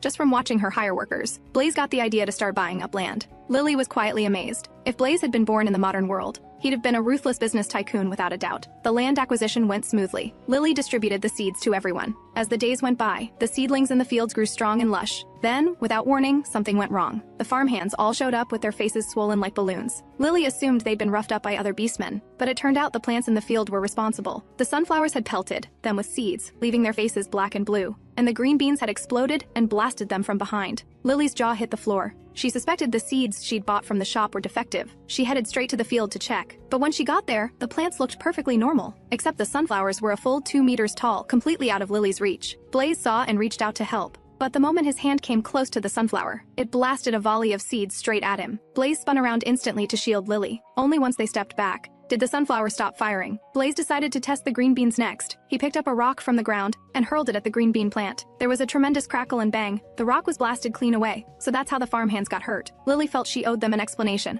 She went to a cave nearby and called up the system. "The seeds you had me buy are attacking people, what's going on?" The system replied, "Just be gentle with them and they'll offer up their fruit on their own." Lily wasn't entirely convinced. She tried to figure out what gentle even meant in this context. She put on her sweetest smile and cooed, "Is this gentle enough?" Frost's eye twitched beside her. Shade decided to try it himself. He shifted into his giant serpent form and poured water generously over the sunflowers. The sunflowers trembled slightly. Everyone dove for cover, terrified of getting hit in the face with seeds. But to everyone's disbelief, the sunflowers didn't attack Shade at all. They actually offered up their seeds willingly. Everyone froze. That actually worked! Lily's heart had nearly leapt out of her throat. Who would have thought you actually had to sweet-talk and coddle them? She reached out and gently stroked a sunflower, and it actually bent down and nuzzled against her. These mutant plants were something else entirely. They seemed to have their own personalities, almost like people. After Shade had collected enough sunflower seeds, he decided to try the green beans. He simply reached out and touched them gently, and the green beans rained down on their own. It turned out these plants were perfectly friendly, as long as you approached them with kindness. An idea struck Lily. She could use these mutant plants as a defense against enemies. The sunflowers could pelt intruders like a machine gun, leaving them black and blue. And the green beans, with their explosive pops, would make a perfect early warning system. So she pulled up the system and traded every last crystal stone she had for seeds. That left her completely broke. She quietly steeled herself. If she wanted more crystal stones, she'd have to keep working for them. Under Lily's direction, sunflowers and green beans were planted all around the perimeter of the clan. She also drew on her knowledge from the modern world to teach the beastmen how to build traps. Everyone marveled. "There's a trick like this?" Blaze decided they'd test it out first thing the next day. The next morning, Frost led the group in setting up the traps, while Blaze handled luring the prey in. Just as the prey was about to reach the trap, Blaze leapt up and grabbed a tree trunk, and the prey stepped into nothing and tumbled straight in. Captured without a fight, Frost ordered everyone to dig more, enough that any enemy approaching the clan would fall right in. Blaze suggested lining the pits with sharp wooden spikes for good measure. Frost's mouth twitched. "That's brutal." Shade offered to supply venom to coat the spikes for an even more lethal effect. Everyone grinned wickedly. "Step in there and you're either dead or done for." Lily planted markers around the traps to make sure no one on their own side accidentally fell in. Just then, Scarlet appeared overhead, silently watching Lily, a thought quietly turning over in his mind. Should I give her a little surprise? That night, everyone was exhausted and fast asleep, but Shade suddenly snapped awake. He had caught the scent of his own kind. A pack of giant serpents had infiltrated the clan. Shade slipped outside immediately to investigate. He followed the scent and found a sizable group of serpent beastmen gathered ahead. He looked closer. The one leading them was none other than Shaman Ma, the wolf clan's sworn enemy. Shade's gut dropped. He made his decision in an instant. He turned and bolted back to warn the clan. But Shaman Ma had already picked up Shade's scent. He ordered his followers to give chase at once. No matter what Shade tried, he couldn't shake them. Just when the panic was peaking, something caught his eye. Straight ahead, one of their own traps. Just as the serpents were about to reach it, Shade twisted sharply and swerved around the trap with precision. The serpents couldn't stop in time. They plunged in one after another. Shade seized the moment and slipped into the jungle, but the remaining serpents refused to quit and kept coming. They chased him all the way to the crop field. The moment they tried to charge in, the sunflowers erupted like triggered machine guns, firing a barrage of seeds. The relentless pelting sent the serpents howling in pain. The seeds hit with shocking force, sending the serpent beastmen scrambling in every direction. Shaman Ma watched the chaos unfold and ground his teeth in fury. He decided to burn the wolf clan's settlement to the ground. Shade raced back to the clan in a panic and told Frost what was coming. Frost heard him out and immediately rallied everyone for battle. When the others saw the serpents cutting down trees, they were confused at first. Blaze figured it out. "They're going to start a fire." facing an enemy as vicious and cunning as Shaman Ma. Blaze and Frost exchanged grave looks. Blaze made the call on the spot and turned to go find reinforcements. He scaled the cliffside all the way to the summit. The reinforcements he was after were the feathered tribe. Scarlet looked at him with suspicion. "What brings you up here? Someone is about to set the mountain on fire. You can either get out now or fight alongside us." Scarlet tensed. "Who is it down there?" "Envoys and guards from the Dark Moon Temple." Scarlet heard that and saw an opening. "If you want our help fighting, you'd better show some good faith." Blaze's brow furrowed. "What do you want?" "I want the little female from your group." Blaze's expression darkened, like a storm rolling in. He refused without a word and turned to leave. The Feather Clan leader looked mortified. "Scarlet, what the hell did you just say?" Scarlet smiled coldly. "Are we going to go down and fight or hide up here like we did last time?" But the chief was a coward. He didn't have the nerve to commit to a fight. Scarlet sighed inwardly. The feathered tribe, once rulers of the sky, had sunk to cowering at home and watching from the sidelines. How pitiful. Down below, the serpents had already broken into the settlement. Both sides erupted into fierce combat. Shade and Frost led the charge. Frost used his ability to freeze the enemies in place, while Shade coiled his serpent tail around them and finished them off. When Blaze saw the crop field getting destroyed, he exploded with rage. "You're dead!" He charged like a caged tiger finally let loose, cutting through the enemy so ferociously that they broke and scattered in terror. Up on the summit, Scarlet was trying to get through to the chief. "We lost our home because of fear. Are we going to lose the last shred of our dignity as the feathered tribe to fear as well?" The chief clenched his back teeth. His fists tightened until they cracked. He couldn't help but think of his late father. If his father could see him now, he'd be deeply disappointed. With the serpents on the verge of setting the mountain ablaze, Scarlet had finally had enough. He glanced at the chief. "This is our last chance." And with that, he spread his wings wide and dove toward the serpents below like an arrow released from a bow. With one great sweep of his wings, a torrent of roaring flames burst forth and the serpent beastmen shrieked as they burned. Scarlet was engulfed in fire from head to toe. The sight made Shaman Ma snarl with fury. The Feather Clan leader finally found his courage. He called out loudly for all his warriors to ready themselves for battle. "The Dark Moon Temple's people are at the base of this mountain. The time for revenge has come." With that, he shifted into his beast form in an instant. "All warriors, on my command, defend our home and destroy our enemies." The warriors roared back in unison. "Defend our home, destroy our enemies." They dove as one toward the base of the mountain, snatching up serpent beastmen with razor-sharp talons and hurling them down to the ground. With a sickening crack, the serpent beastmen were smashed flat on impact. When Blaze saw the feathered tribe join the fight, he let out a triumphant howl toward the sky. The wolf beastmen's morale surged. The serpents suffered devastating losses. Shaman Ma could see the tide had turned against him. He had no choice but to call a retreat. His forces slunk off into the dense forest. But Blaze and the others weren't about to let them off that easily. Shade saw and immediately shifted into his giant serpent form, launching himself after Shaman Ma. He opened his massive jaws, ready to swallow Shaman Ma whole, but bit nothing but air. The cunning Shaman Ma shifted instantly into a baboon form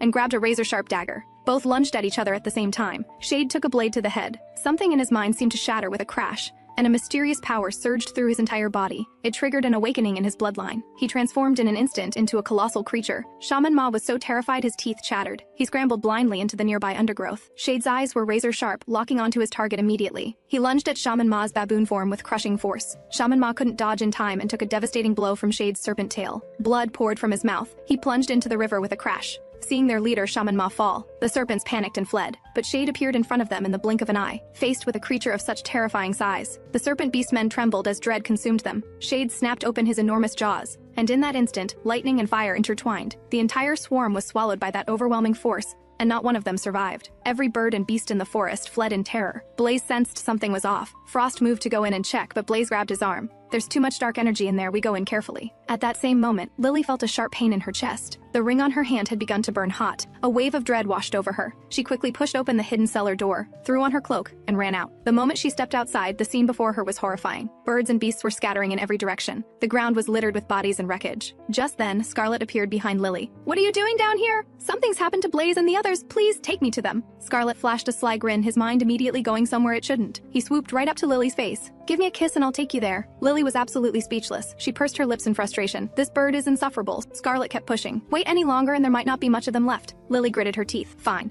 She gave Scarlet a quick peck on the cheek and stepped back fast. "Good enough?" Scarlet was still savoring the moment. "That was a little quick." Lily threw him a look. "Are you serious right now?" Scarlet grinned shamelessly. "Fine, I'll take it." And with that, he grabbed Lily, and they shot up into the sky. Meanwhile, Blaze and Frost moved into the deep forest. They found Shade, now a colossal creature, and stared in disbelief. How had Shade become this? His size had multiplied many times over, and his star rank had jumped 5 levels at once, something completely unheard of, and he'd wiped out the entire serpent swarm by himself. Just then, Scarlet arrived at speed with Lily. Blaze and Frost looked up. "How did you get here?" Lily rushed toward them. Scarlet muttered under his breath, clearly put out. "She uses me and tosses me aside like that." Lily had no time for him. "Where's Shade?" Blaze and Frost both glanced to the side at the same moment. That was when Lily spotted Shade lying there. Her jaw dropped. How did Shade end up like this? He has demon blood running through him. Both Blaze and Frost went still at those words. Lily didn't understand. What's the demon tribe? The demons are monsters that crawled out of the endless abyss. They feed on the flesh of beastmen. Wherever they go, the land becomes a wasteland, nothing survives. Lily raised her voice. Shade is a good person. He can't be a demon. That's because his demon bloodline has always been dormant. Scarlet pointed to the dagger still lodged in Shade's head. That blade was carved from demon bone. It woke his demon bloodline.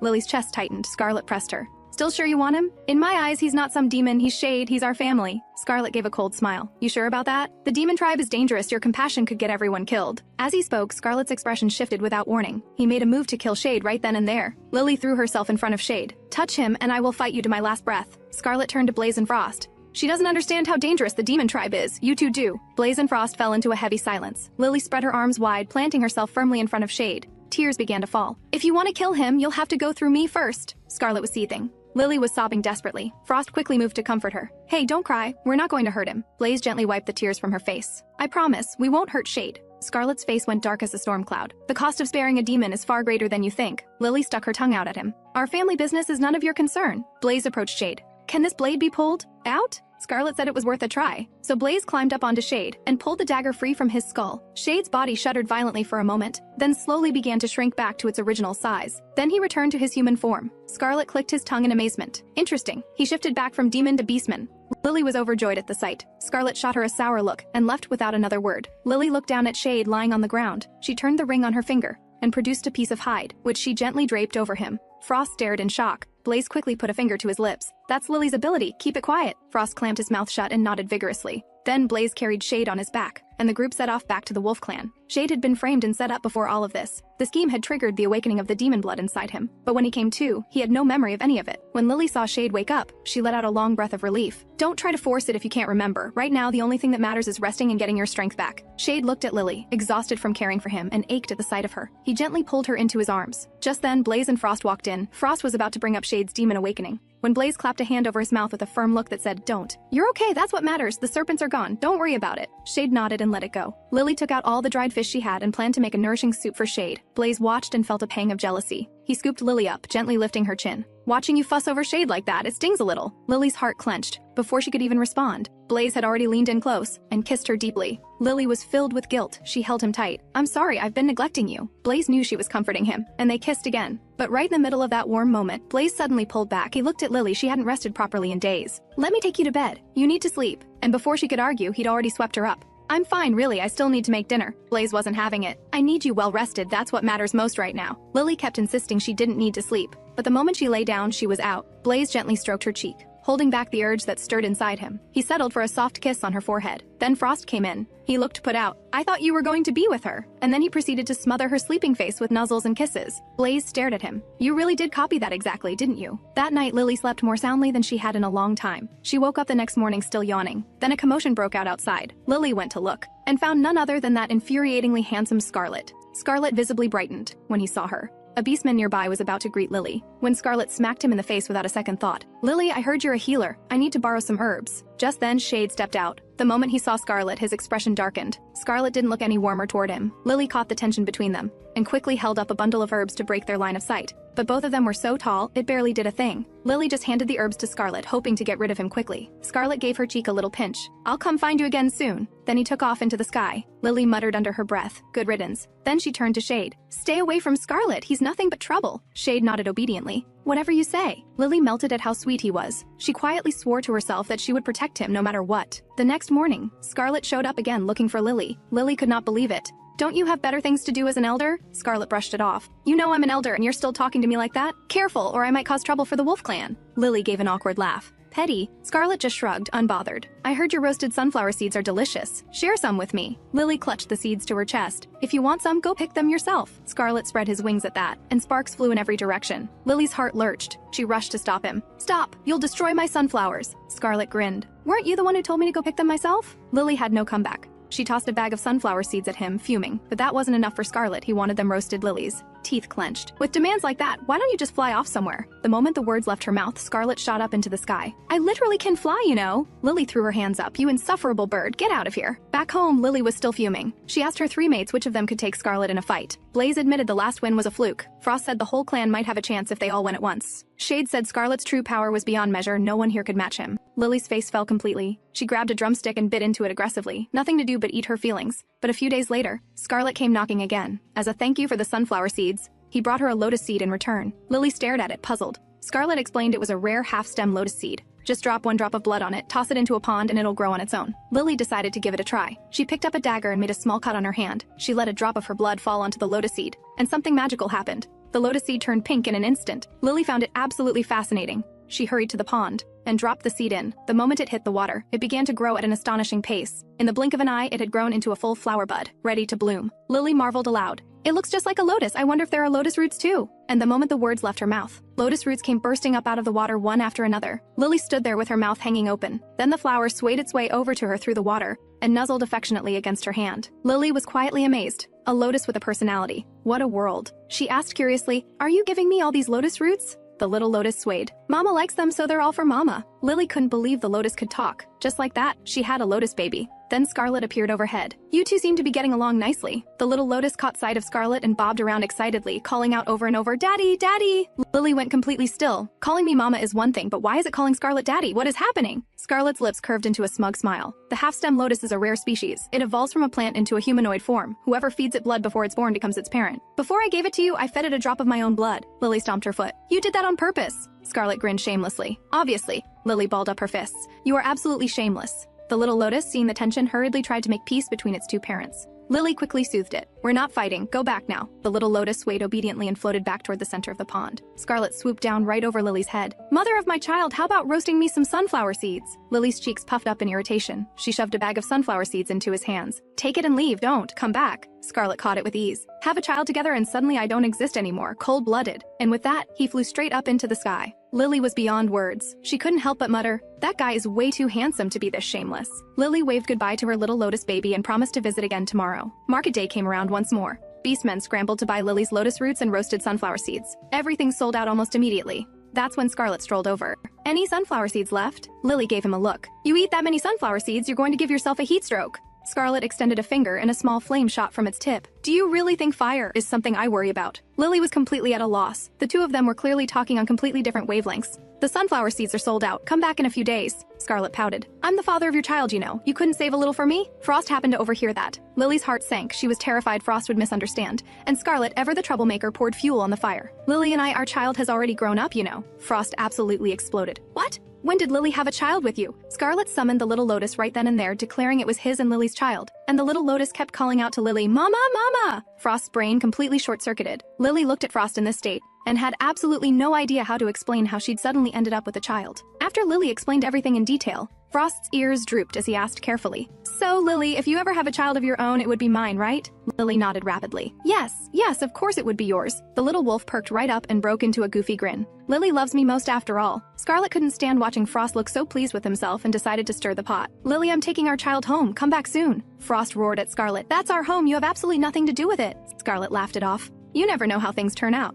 Scarlet had failed to win Lily's heart, so he decided to play shameless instead, and shamelessly moved himself into Lily's home. You're all back. Come on, sit down and rest. Lily and Frost were both speechless. What are you even doing here? Scarlet grinned with that signature smug smirk of his. Didn't I tell you I'd be back first? You guys took forever. Blaze demanded to know what he was really after. Scarlet's lips curved up. I brought the kid to find its mother. Blaze stared at him, completely lost. And its mother would be? Lily, obviously, Scarlet said, as if it were the most natural thing in the world. The moment Lily heard that, she nearly exploded with rage. She jabbed a finger at him and shouted, Stop making things up! You and I have absolutely nothing to do with each other. Scarlet didn't seem bothered at all. He called Lotus out instead. Little one, looks like your mom's disowning us. What should we do? Lotus swayed its little body and shot out its vines, wrapping them around Lily and dragging her right next to Scarlet, all while chanting, Mommy and Daddy, together, together. Scarlet beamed with pride. That's my smart little one. Daddy hasn't spoiled you for nothing. Lily's face went blank. She had no words. She thought if Blaze hears any of this, there'll be hell to pay. At that very moment, Blaze's expression had darkened to something downright terrifying. He had clearly heard every word. Lily rushed to explain herself. Blaze, the ring you're wearing, you can sense for yourself it's not the way Scarlet makes it sound. Blaze gave a quiet nod. Deep down, he did believe her, but Lily misread his silence as doubt and frantically shoved Scarlet out the door. Blaze knew the truth. Scarlet had genuine feelings for Lily, but the choice was Lily's to make. Scarlet put on his most pitiful, wronged expression. Lily's eye twitched. Yeah, keep on acting. Just then, the system notification chimed. Congratulations, host, a special mission has been unlocked. Lily's eyes lit up immediately. Convinced the rewards for a special mission must be extraordinary. The system displayed 3 options: plant gathering, mineral mining, and hunting. The system recommended the mining mission. Lily curiously asked why. The system explained that completing it would reward her with crystal stones. Lily's eyes went wide with dollar signs. We're rich. I'm picking mining. The system then cautioned her. Don't celebrate too soon. Failing the mission comes with a penalty. Lily's smile vanished. What kind of penalty? Failing a basic mission means 7 days unconscious. Failing an advanced one means death. Lily's chest tightened. She quietly thanked herself for not choosing the advanced option. She then pulled out a compass and turned it the way the system instructed. The next second, the compass went haywire, spinning wildly without stopping. Lily quickly asked the system what was happening. The system explained that when the needle spins like that, it means there's a mineral vein directly beneath. Lily was stunned and thrilled at the same time. There's actually a vein right under my feet. She told her 3 partners about the discovery and asked whether they should dig. Blaze pointed out that reckless digging could cause the mountain to collapse and destroy the tribe. Lily went pale at the thought. They had no choice but to look elsewhere. With only 3 months left before the deadline, Lily was starting to panic. Terrified of failing and being knocked out for a week, she grabbed Blaze right away and set off to search for a vein elsewhere. On the way past the vegetable patch, they ran into Shade. Lily waved to him, and Shade immediately insisted on coming along. The other Beastmen nearby told Lily to take Shade, they'd handle the watering. Lily thanked everyone and gently patted Shade on the head, and together the 3 set off to find the mineral vein. But the compass stayed completely still the entire way. They did stumble upon one unexpected find, though. Shade had discovered a nest full of eggs. He swiped the whole nest, eggs and all, and handed it over to Lily. Lily didn't know whether to laugh or cry. Looks like you've made a habit of stealing eggs. But Blaze had never been a fan of eggs. Lily had a sudden idea, a way to make him fall in love with them. Taking advantage of the blazing midday sun,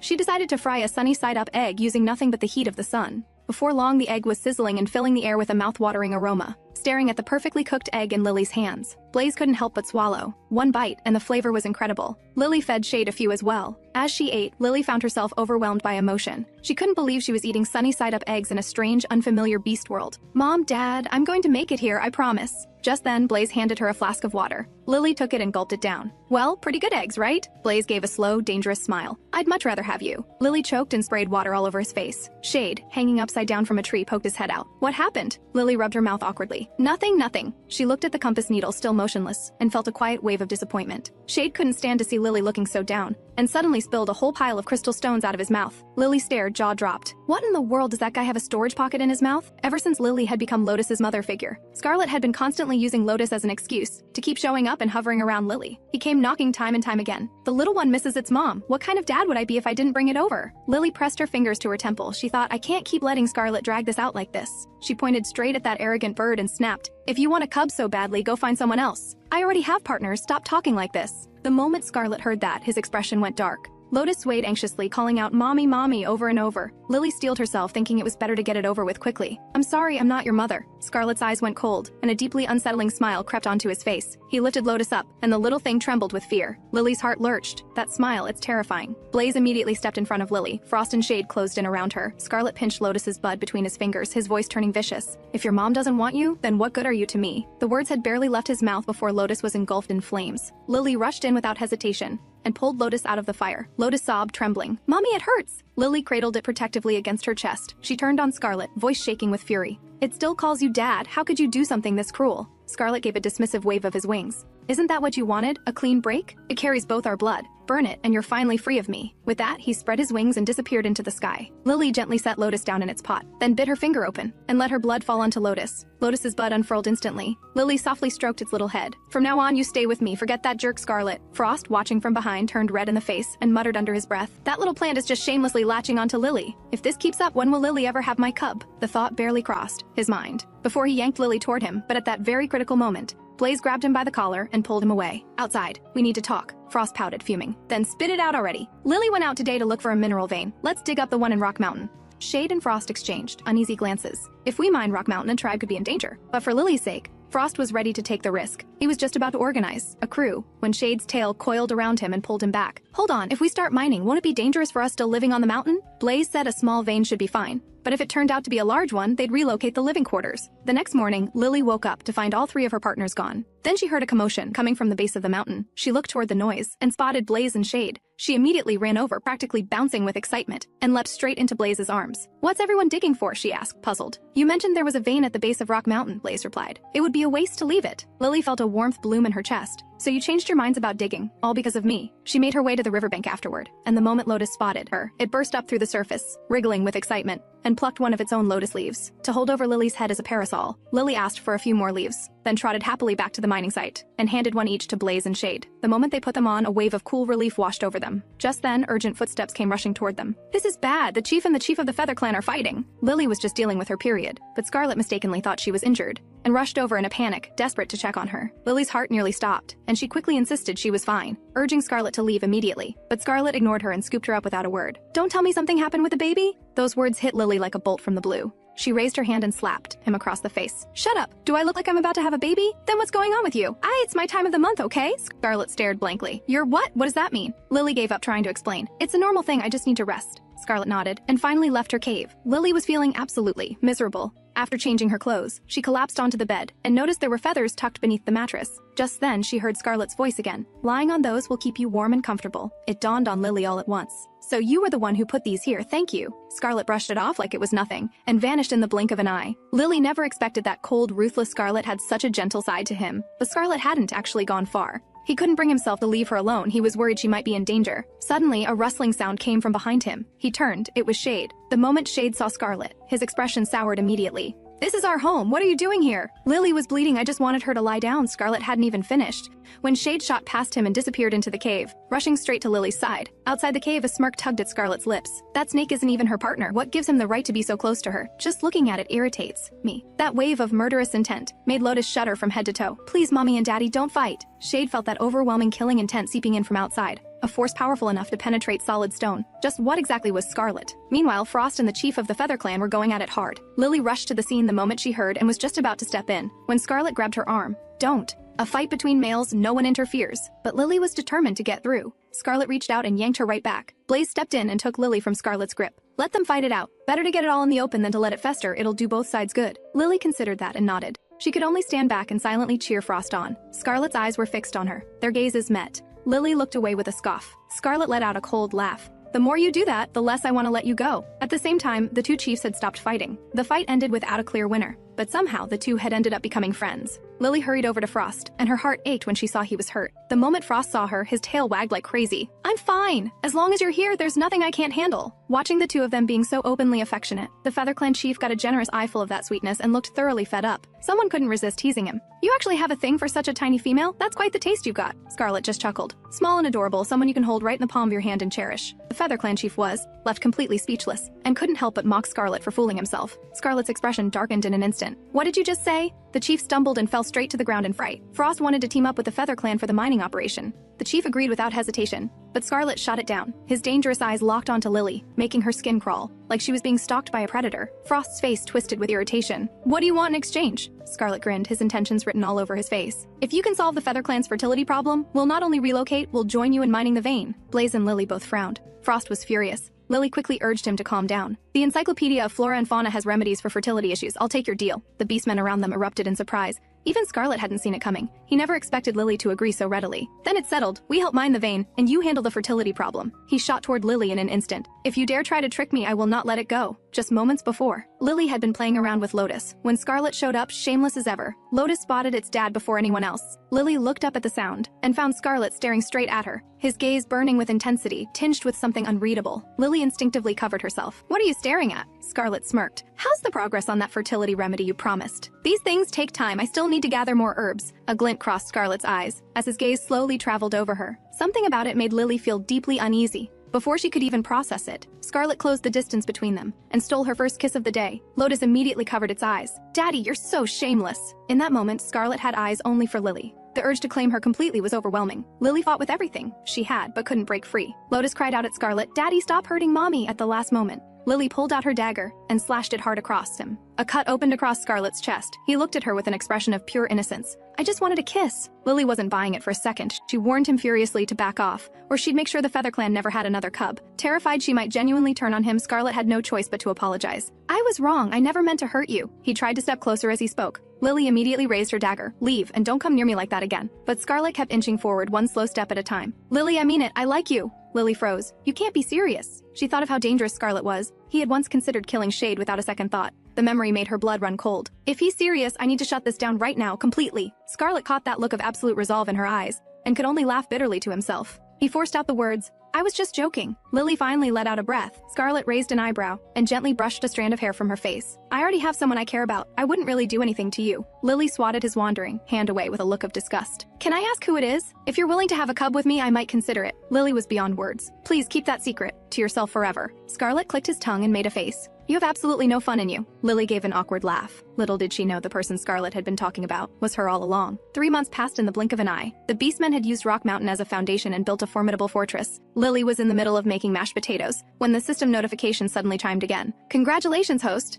A growth mission has been triggered. Increase the tribe's population and expand its territory. Lily heard this and immediately thought she needed to help the Feather Clan females conceive as soon as possible. Back home, she was completely distracted, lost in thought, wondering if it was time for her to think about having a cub of her own. Just then, Frost walked in dripping wet, water trickling down his toned abs. Lily immediately lost her train of thought. Her eyes practically glazed over. Blaze and Frost exchanged a confused look. Lily flushed red and quickly looked down. Before long, summer faded into autumn. Lily led the Beastmen in trading fruits and vegetables, and business was booming. She also built a proper washroom inside the cave, and furnished it with tables, chairs, and beds. The females were overjoyed, and thanked Lily endlessly, saying she was like a divine healer sent from the heavens. Just as the Wolf Clan was thriving more than ever, a group of fox women suddenly arrived at the tribe, and brazenly set their sights on Lily's partners. One of them sauntered over to Blaze with a swaying stride, dripping with charm. She pouted flirtatiously, took his hand, and pulled out every trick in the book. But Blaze wasn't having any of it. He shook her off without a second thought. But the foxwoman refused to give up when gentle tricks failed. She boldly announced in front of everyone that she was willing to offer herself to him.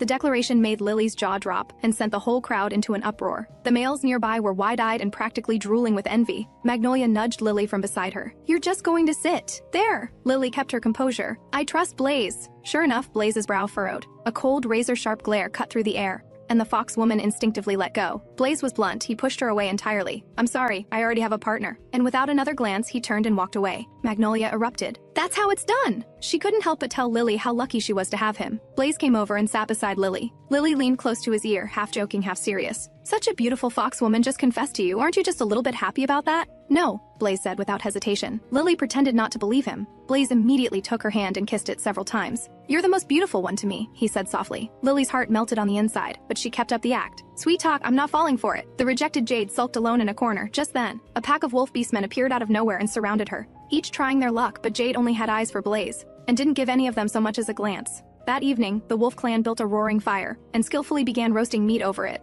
The fox women watched in amazement. The wolf clan wasn't afraid of fire, they could actually use it to cook. Jade's eyes drifted to Blaze, and she thought to herself, a clan with warriors this powerful would one day become a force that ruled the entire region. Just then, someone called out to Lily. It was Frost. The fox women's eyes went wide at the sight of him, especially when they caught a glimpse of the star-shaped markings on his torso. They were practically drooling. Even Petal, the Fox Clan chief, couldn't help but cast a flirtatious glance his way. Jade stared in disbelief. Frost was a soul beast too? When Jade saw everyone gathered around Lily fussing over her, she was consumed by jealousy. That tiny little thing, she seethed through gritted teeth. How could she possibly be better than me? What really pushed the fox woman over the edge was Frost dragging Lily out in front of everyone and showing her off. Beautiful, isn't she? Lily didn't know whether to be annoyed or amused. She smacked him on the arm. Let go of me, you shameless idiot. Blaze smiled and handed Lily a skewer of roasted meat. Frost pouted indignantly, then cupped Lily's chin in his hand and kissed her before she could say a word. Blaze looked over, eyes narrowing, and released a jolt of electricity. That fried Frost thoroughly. He crumpled to the ground with a thud. Blaze pulled Lily into his arms, and the corner of his mouth curved up.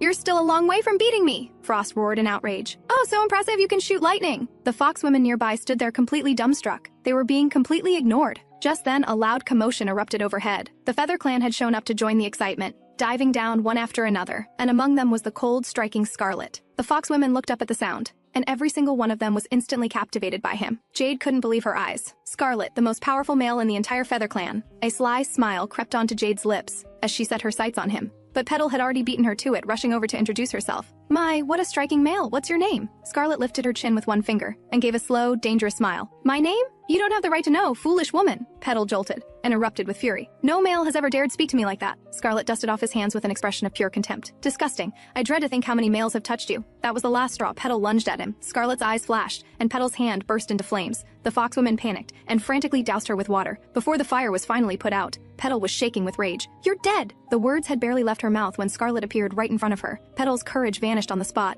and she turned and fled with her tail between her legs. But Jade still clung to her fantasy, determined to win over the icy Scarlet. Scarlet dropped down beside Lily and the others. "Give me some sunflower seeds too." Lily rolled her eyes and reluctantly handed him a bag. Just then Lotus came bouncing over, calling out for Daddy Scarlet. Lily broke into a cold sweat. "Lotus, he literally tried to burn you. Why are you still calling him Dad?" Scarlet laughed with smug satisfaction. "It's the bond of shared blood. It can't help but love me."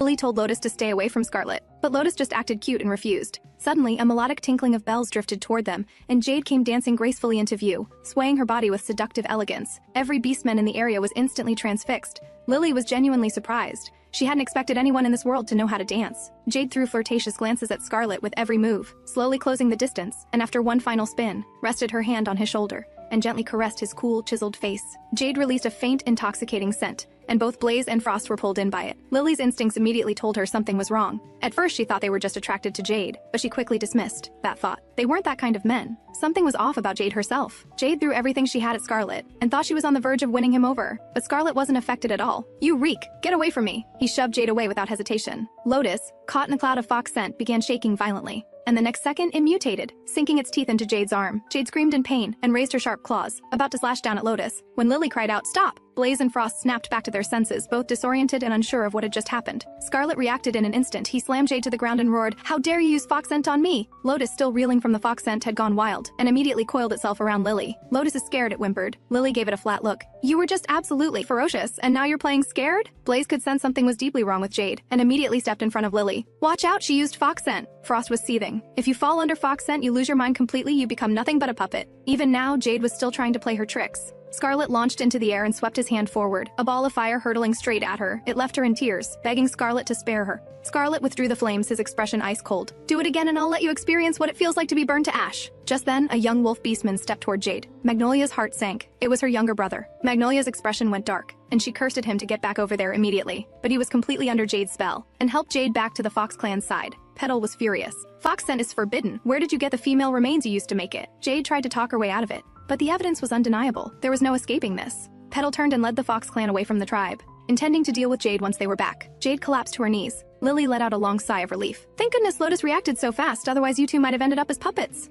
Lotus swayed bashfully. "It was nothing, hee." Magnolia saw that her brother was still hovering around Jade, and was so furious she could grind her teeth to dust. "Leaf, get back here right now!" Jade put on her most pitiful expression. "I'm fine, go on back." But Leaf couldn't bring himself to leave. He had made up his mind to walk Jade back to the Fox clan himself, and the two of them left the Wolf clan together. Blaze and Frost watched this unfold, and decided Jade needed to be dealt with. Just then, Shade came walking over with a jug of wine, and asked what had happened. Frost told him they'd run into some trouble. Shade flicked out his venomous fangs with a gleam in his eye. "There's no trouble that can't be swallowed whole." He handed Lily a bamboo cup of wine. Lily knocked it back in one go like a seasoned drinker. Frost's face went bright red after just a few sips. Blaze refused to drink. He was still haunted by whatever he'd done last time. Just then, a small wolf cub came toddling over to him, and called him Daddy affectionately. It turned out to be Magnolia's cub. Watching Blaze with the cub, Lily felt something stir inside her. She found herself wondering what it would be like to have a little cub with him, lost in that daydream. When Frost suddenly threw his arms around her from behind, declaring loudly that he wanted to have a cub with her, Lily stared at him. He was drunk again. But then she thought about the mission, the one that required her to grow the tribe's population, and she picked up her cup and drank steadily. All three of her partners stared at her, completely bewildered. Frost eventually drank himself into a stupor, and Shade dragged him back with his tail. Blaze offered to walk Lily home, but Lily was flushed and restless from the wine,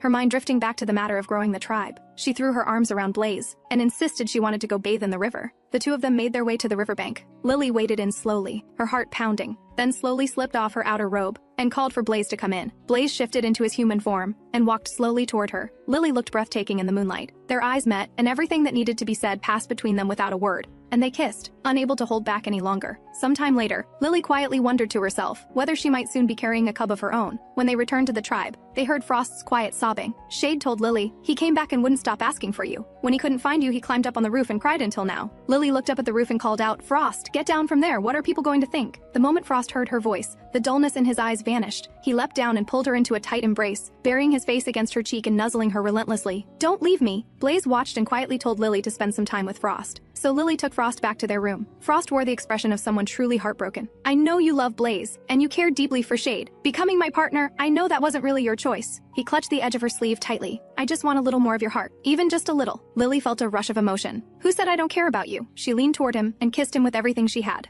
Frost froze. He never expected her to kiss him first. And then his eyes lit up with a joy he couldn't contain. He rolled over and pinned her gently against the bed, showering her face with affectionate nuzzles. Frost's face turned scarlet, his breath quickening. In that moment, the whole world fell away, leaving only two figures holding each other close, speaking a love that needed no words. Outside, Shade caught the soft murmurs drifting from inside, and felt a hollow ache settle in his chest. Blaze came over and asked Shade whether he wanted to become Lily's partner. A flicker of panic crossed Shade's eyes, followed quickly by something that looked a lot like hope. What do you mean by that? The next day, Lily was too exhausted to move, until Blaze walked in with a bowl of fresh fruit juice. She immediately sprang upright and took it from his hands, but spat it out after just one sip. She had heard Jade's voice coming from next door, and quickly threw off the covers to get up, only to throw out her back with a loud crack. Blaze rushed over. Let me carry you. Lily shook her head frantically. If anyone finds out I overdid it with Frost last night, I'll never live it down. They made their way to Magnolia's place, where Magnolia was in the middle of a furious scolding, telling her brother he had no business being with Jade. But Leaf was completely bewitched and refused to give her up. Magnolia put her foot down. Jade could see things weren't going her way, so she played the sympathy card and claimed she was carrying Leaf's cub. Leaf confirmed it was true, and announced he intended to leave the Wolf clan. Everyone's jaw dropped. Just then, Chief Frost walked in, and fixed Jade with a hard, unyielding stare. He said he needed to speak with Leaf alone, and the two stepped outside. But after a short while, Frost came back alone. Leaf had chosen to go with Jade after all. A few days later, Lily was playing with Lotus, when Scarlet suddenly showed up, asking whether she had made any progress on the fertility remedy for the Feather Clan. Lily's stomach dropped. She had completely forgotten. She quickly tried to change the subject. Just give me a little more time, I'm making progress. Scarlet tilted her chin up. You didn't forget everything, did you? Lily shook her head frantically, trying to look innocent. No, absolutely not. Scarlet pressed her back against the wall and smiled slowly. You'd better not be lying to me. Lily broke into a cold sweat. I never lie, I swear. Just then Frost came charging over. Back off, you overgrown bird! Scarlet stepped aside smoothly. Frost placed himself in front of Lily. Keep your hands off her. Scarlet scoffed with that signature arrogance of his and licked his lips. And what are you going to do about it? Frost's fangs ground together. Don't think for a second I won't hit you. Lily urged Frost to calm down. Scarlet isn't interested in me, he has someone else. There's nothing between us. Scarlet's eye twitched slightly at that. Frost remained deeply skeptical. Then why does he keep putting his hands on you? Lily forced an awkward laugh. He's just like that. He'd flirt with anyone, doesn't matter who. Scarlet's mouth twitched. I flirt with anyone? Do I really come across as that desperate? Lily took Frost's hand and told Scarlet to leave if he had nothing else to say. Frost and I have things to take care of. It's not a good time for company. Scarlet felt an inexplicable irritation rise in him. We share a baby together. How exactly am I an outsider? Lily shot back. Why do you always have to say things like that? I don't even. But she never got to finish. Scarlet spread his wings and his expression went dark. Don't.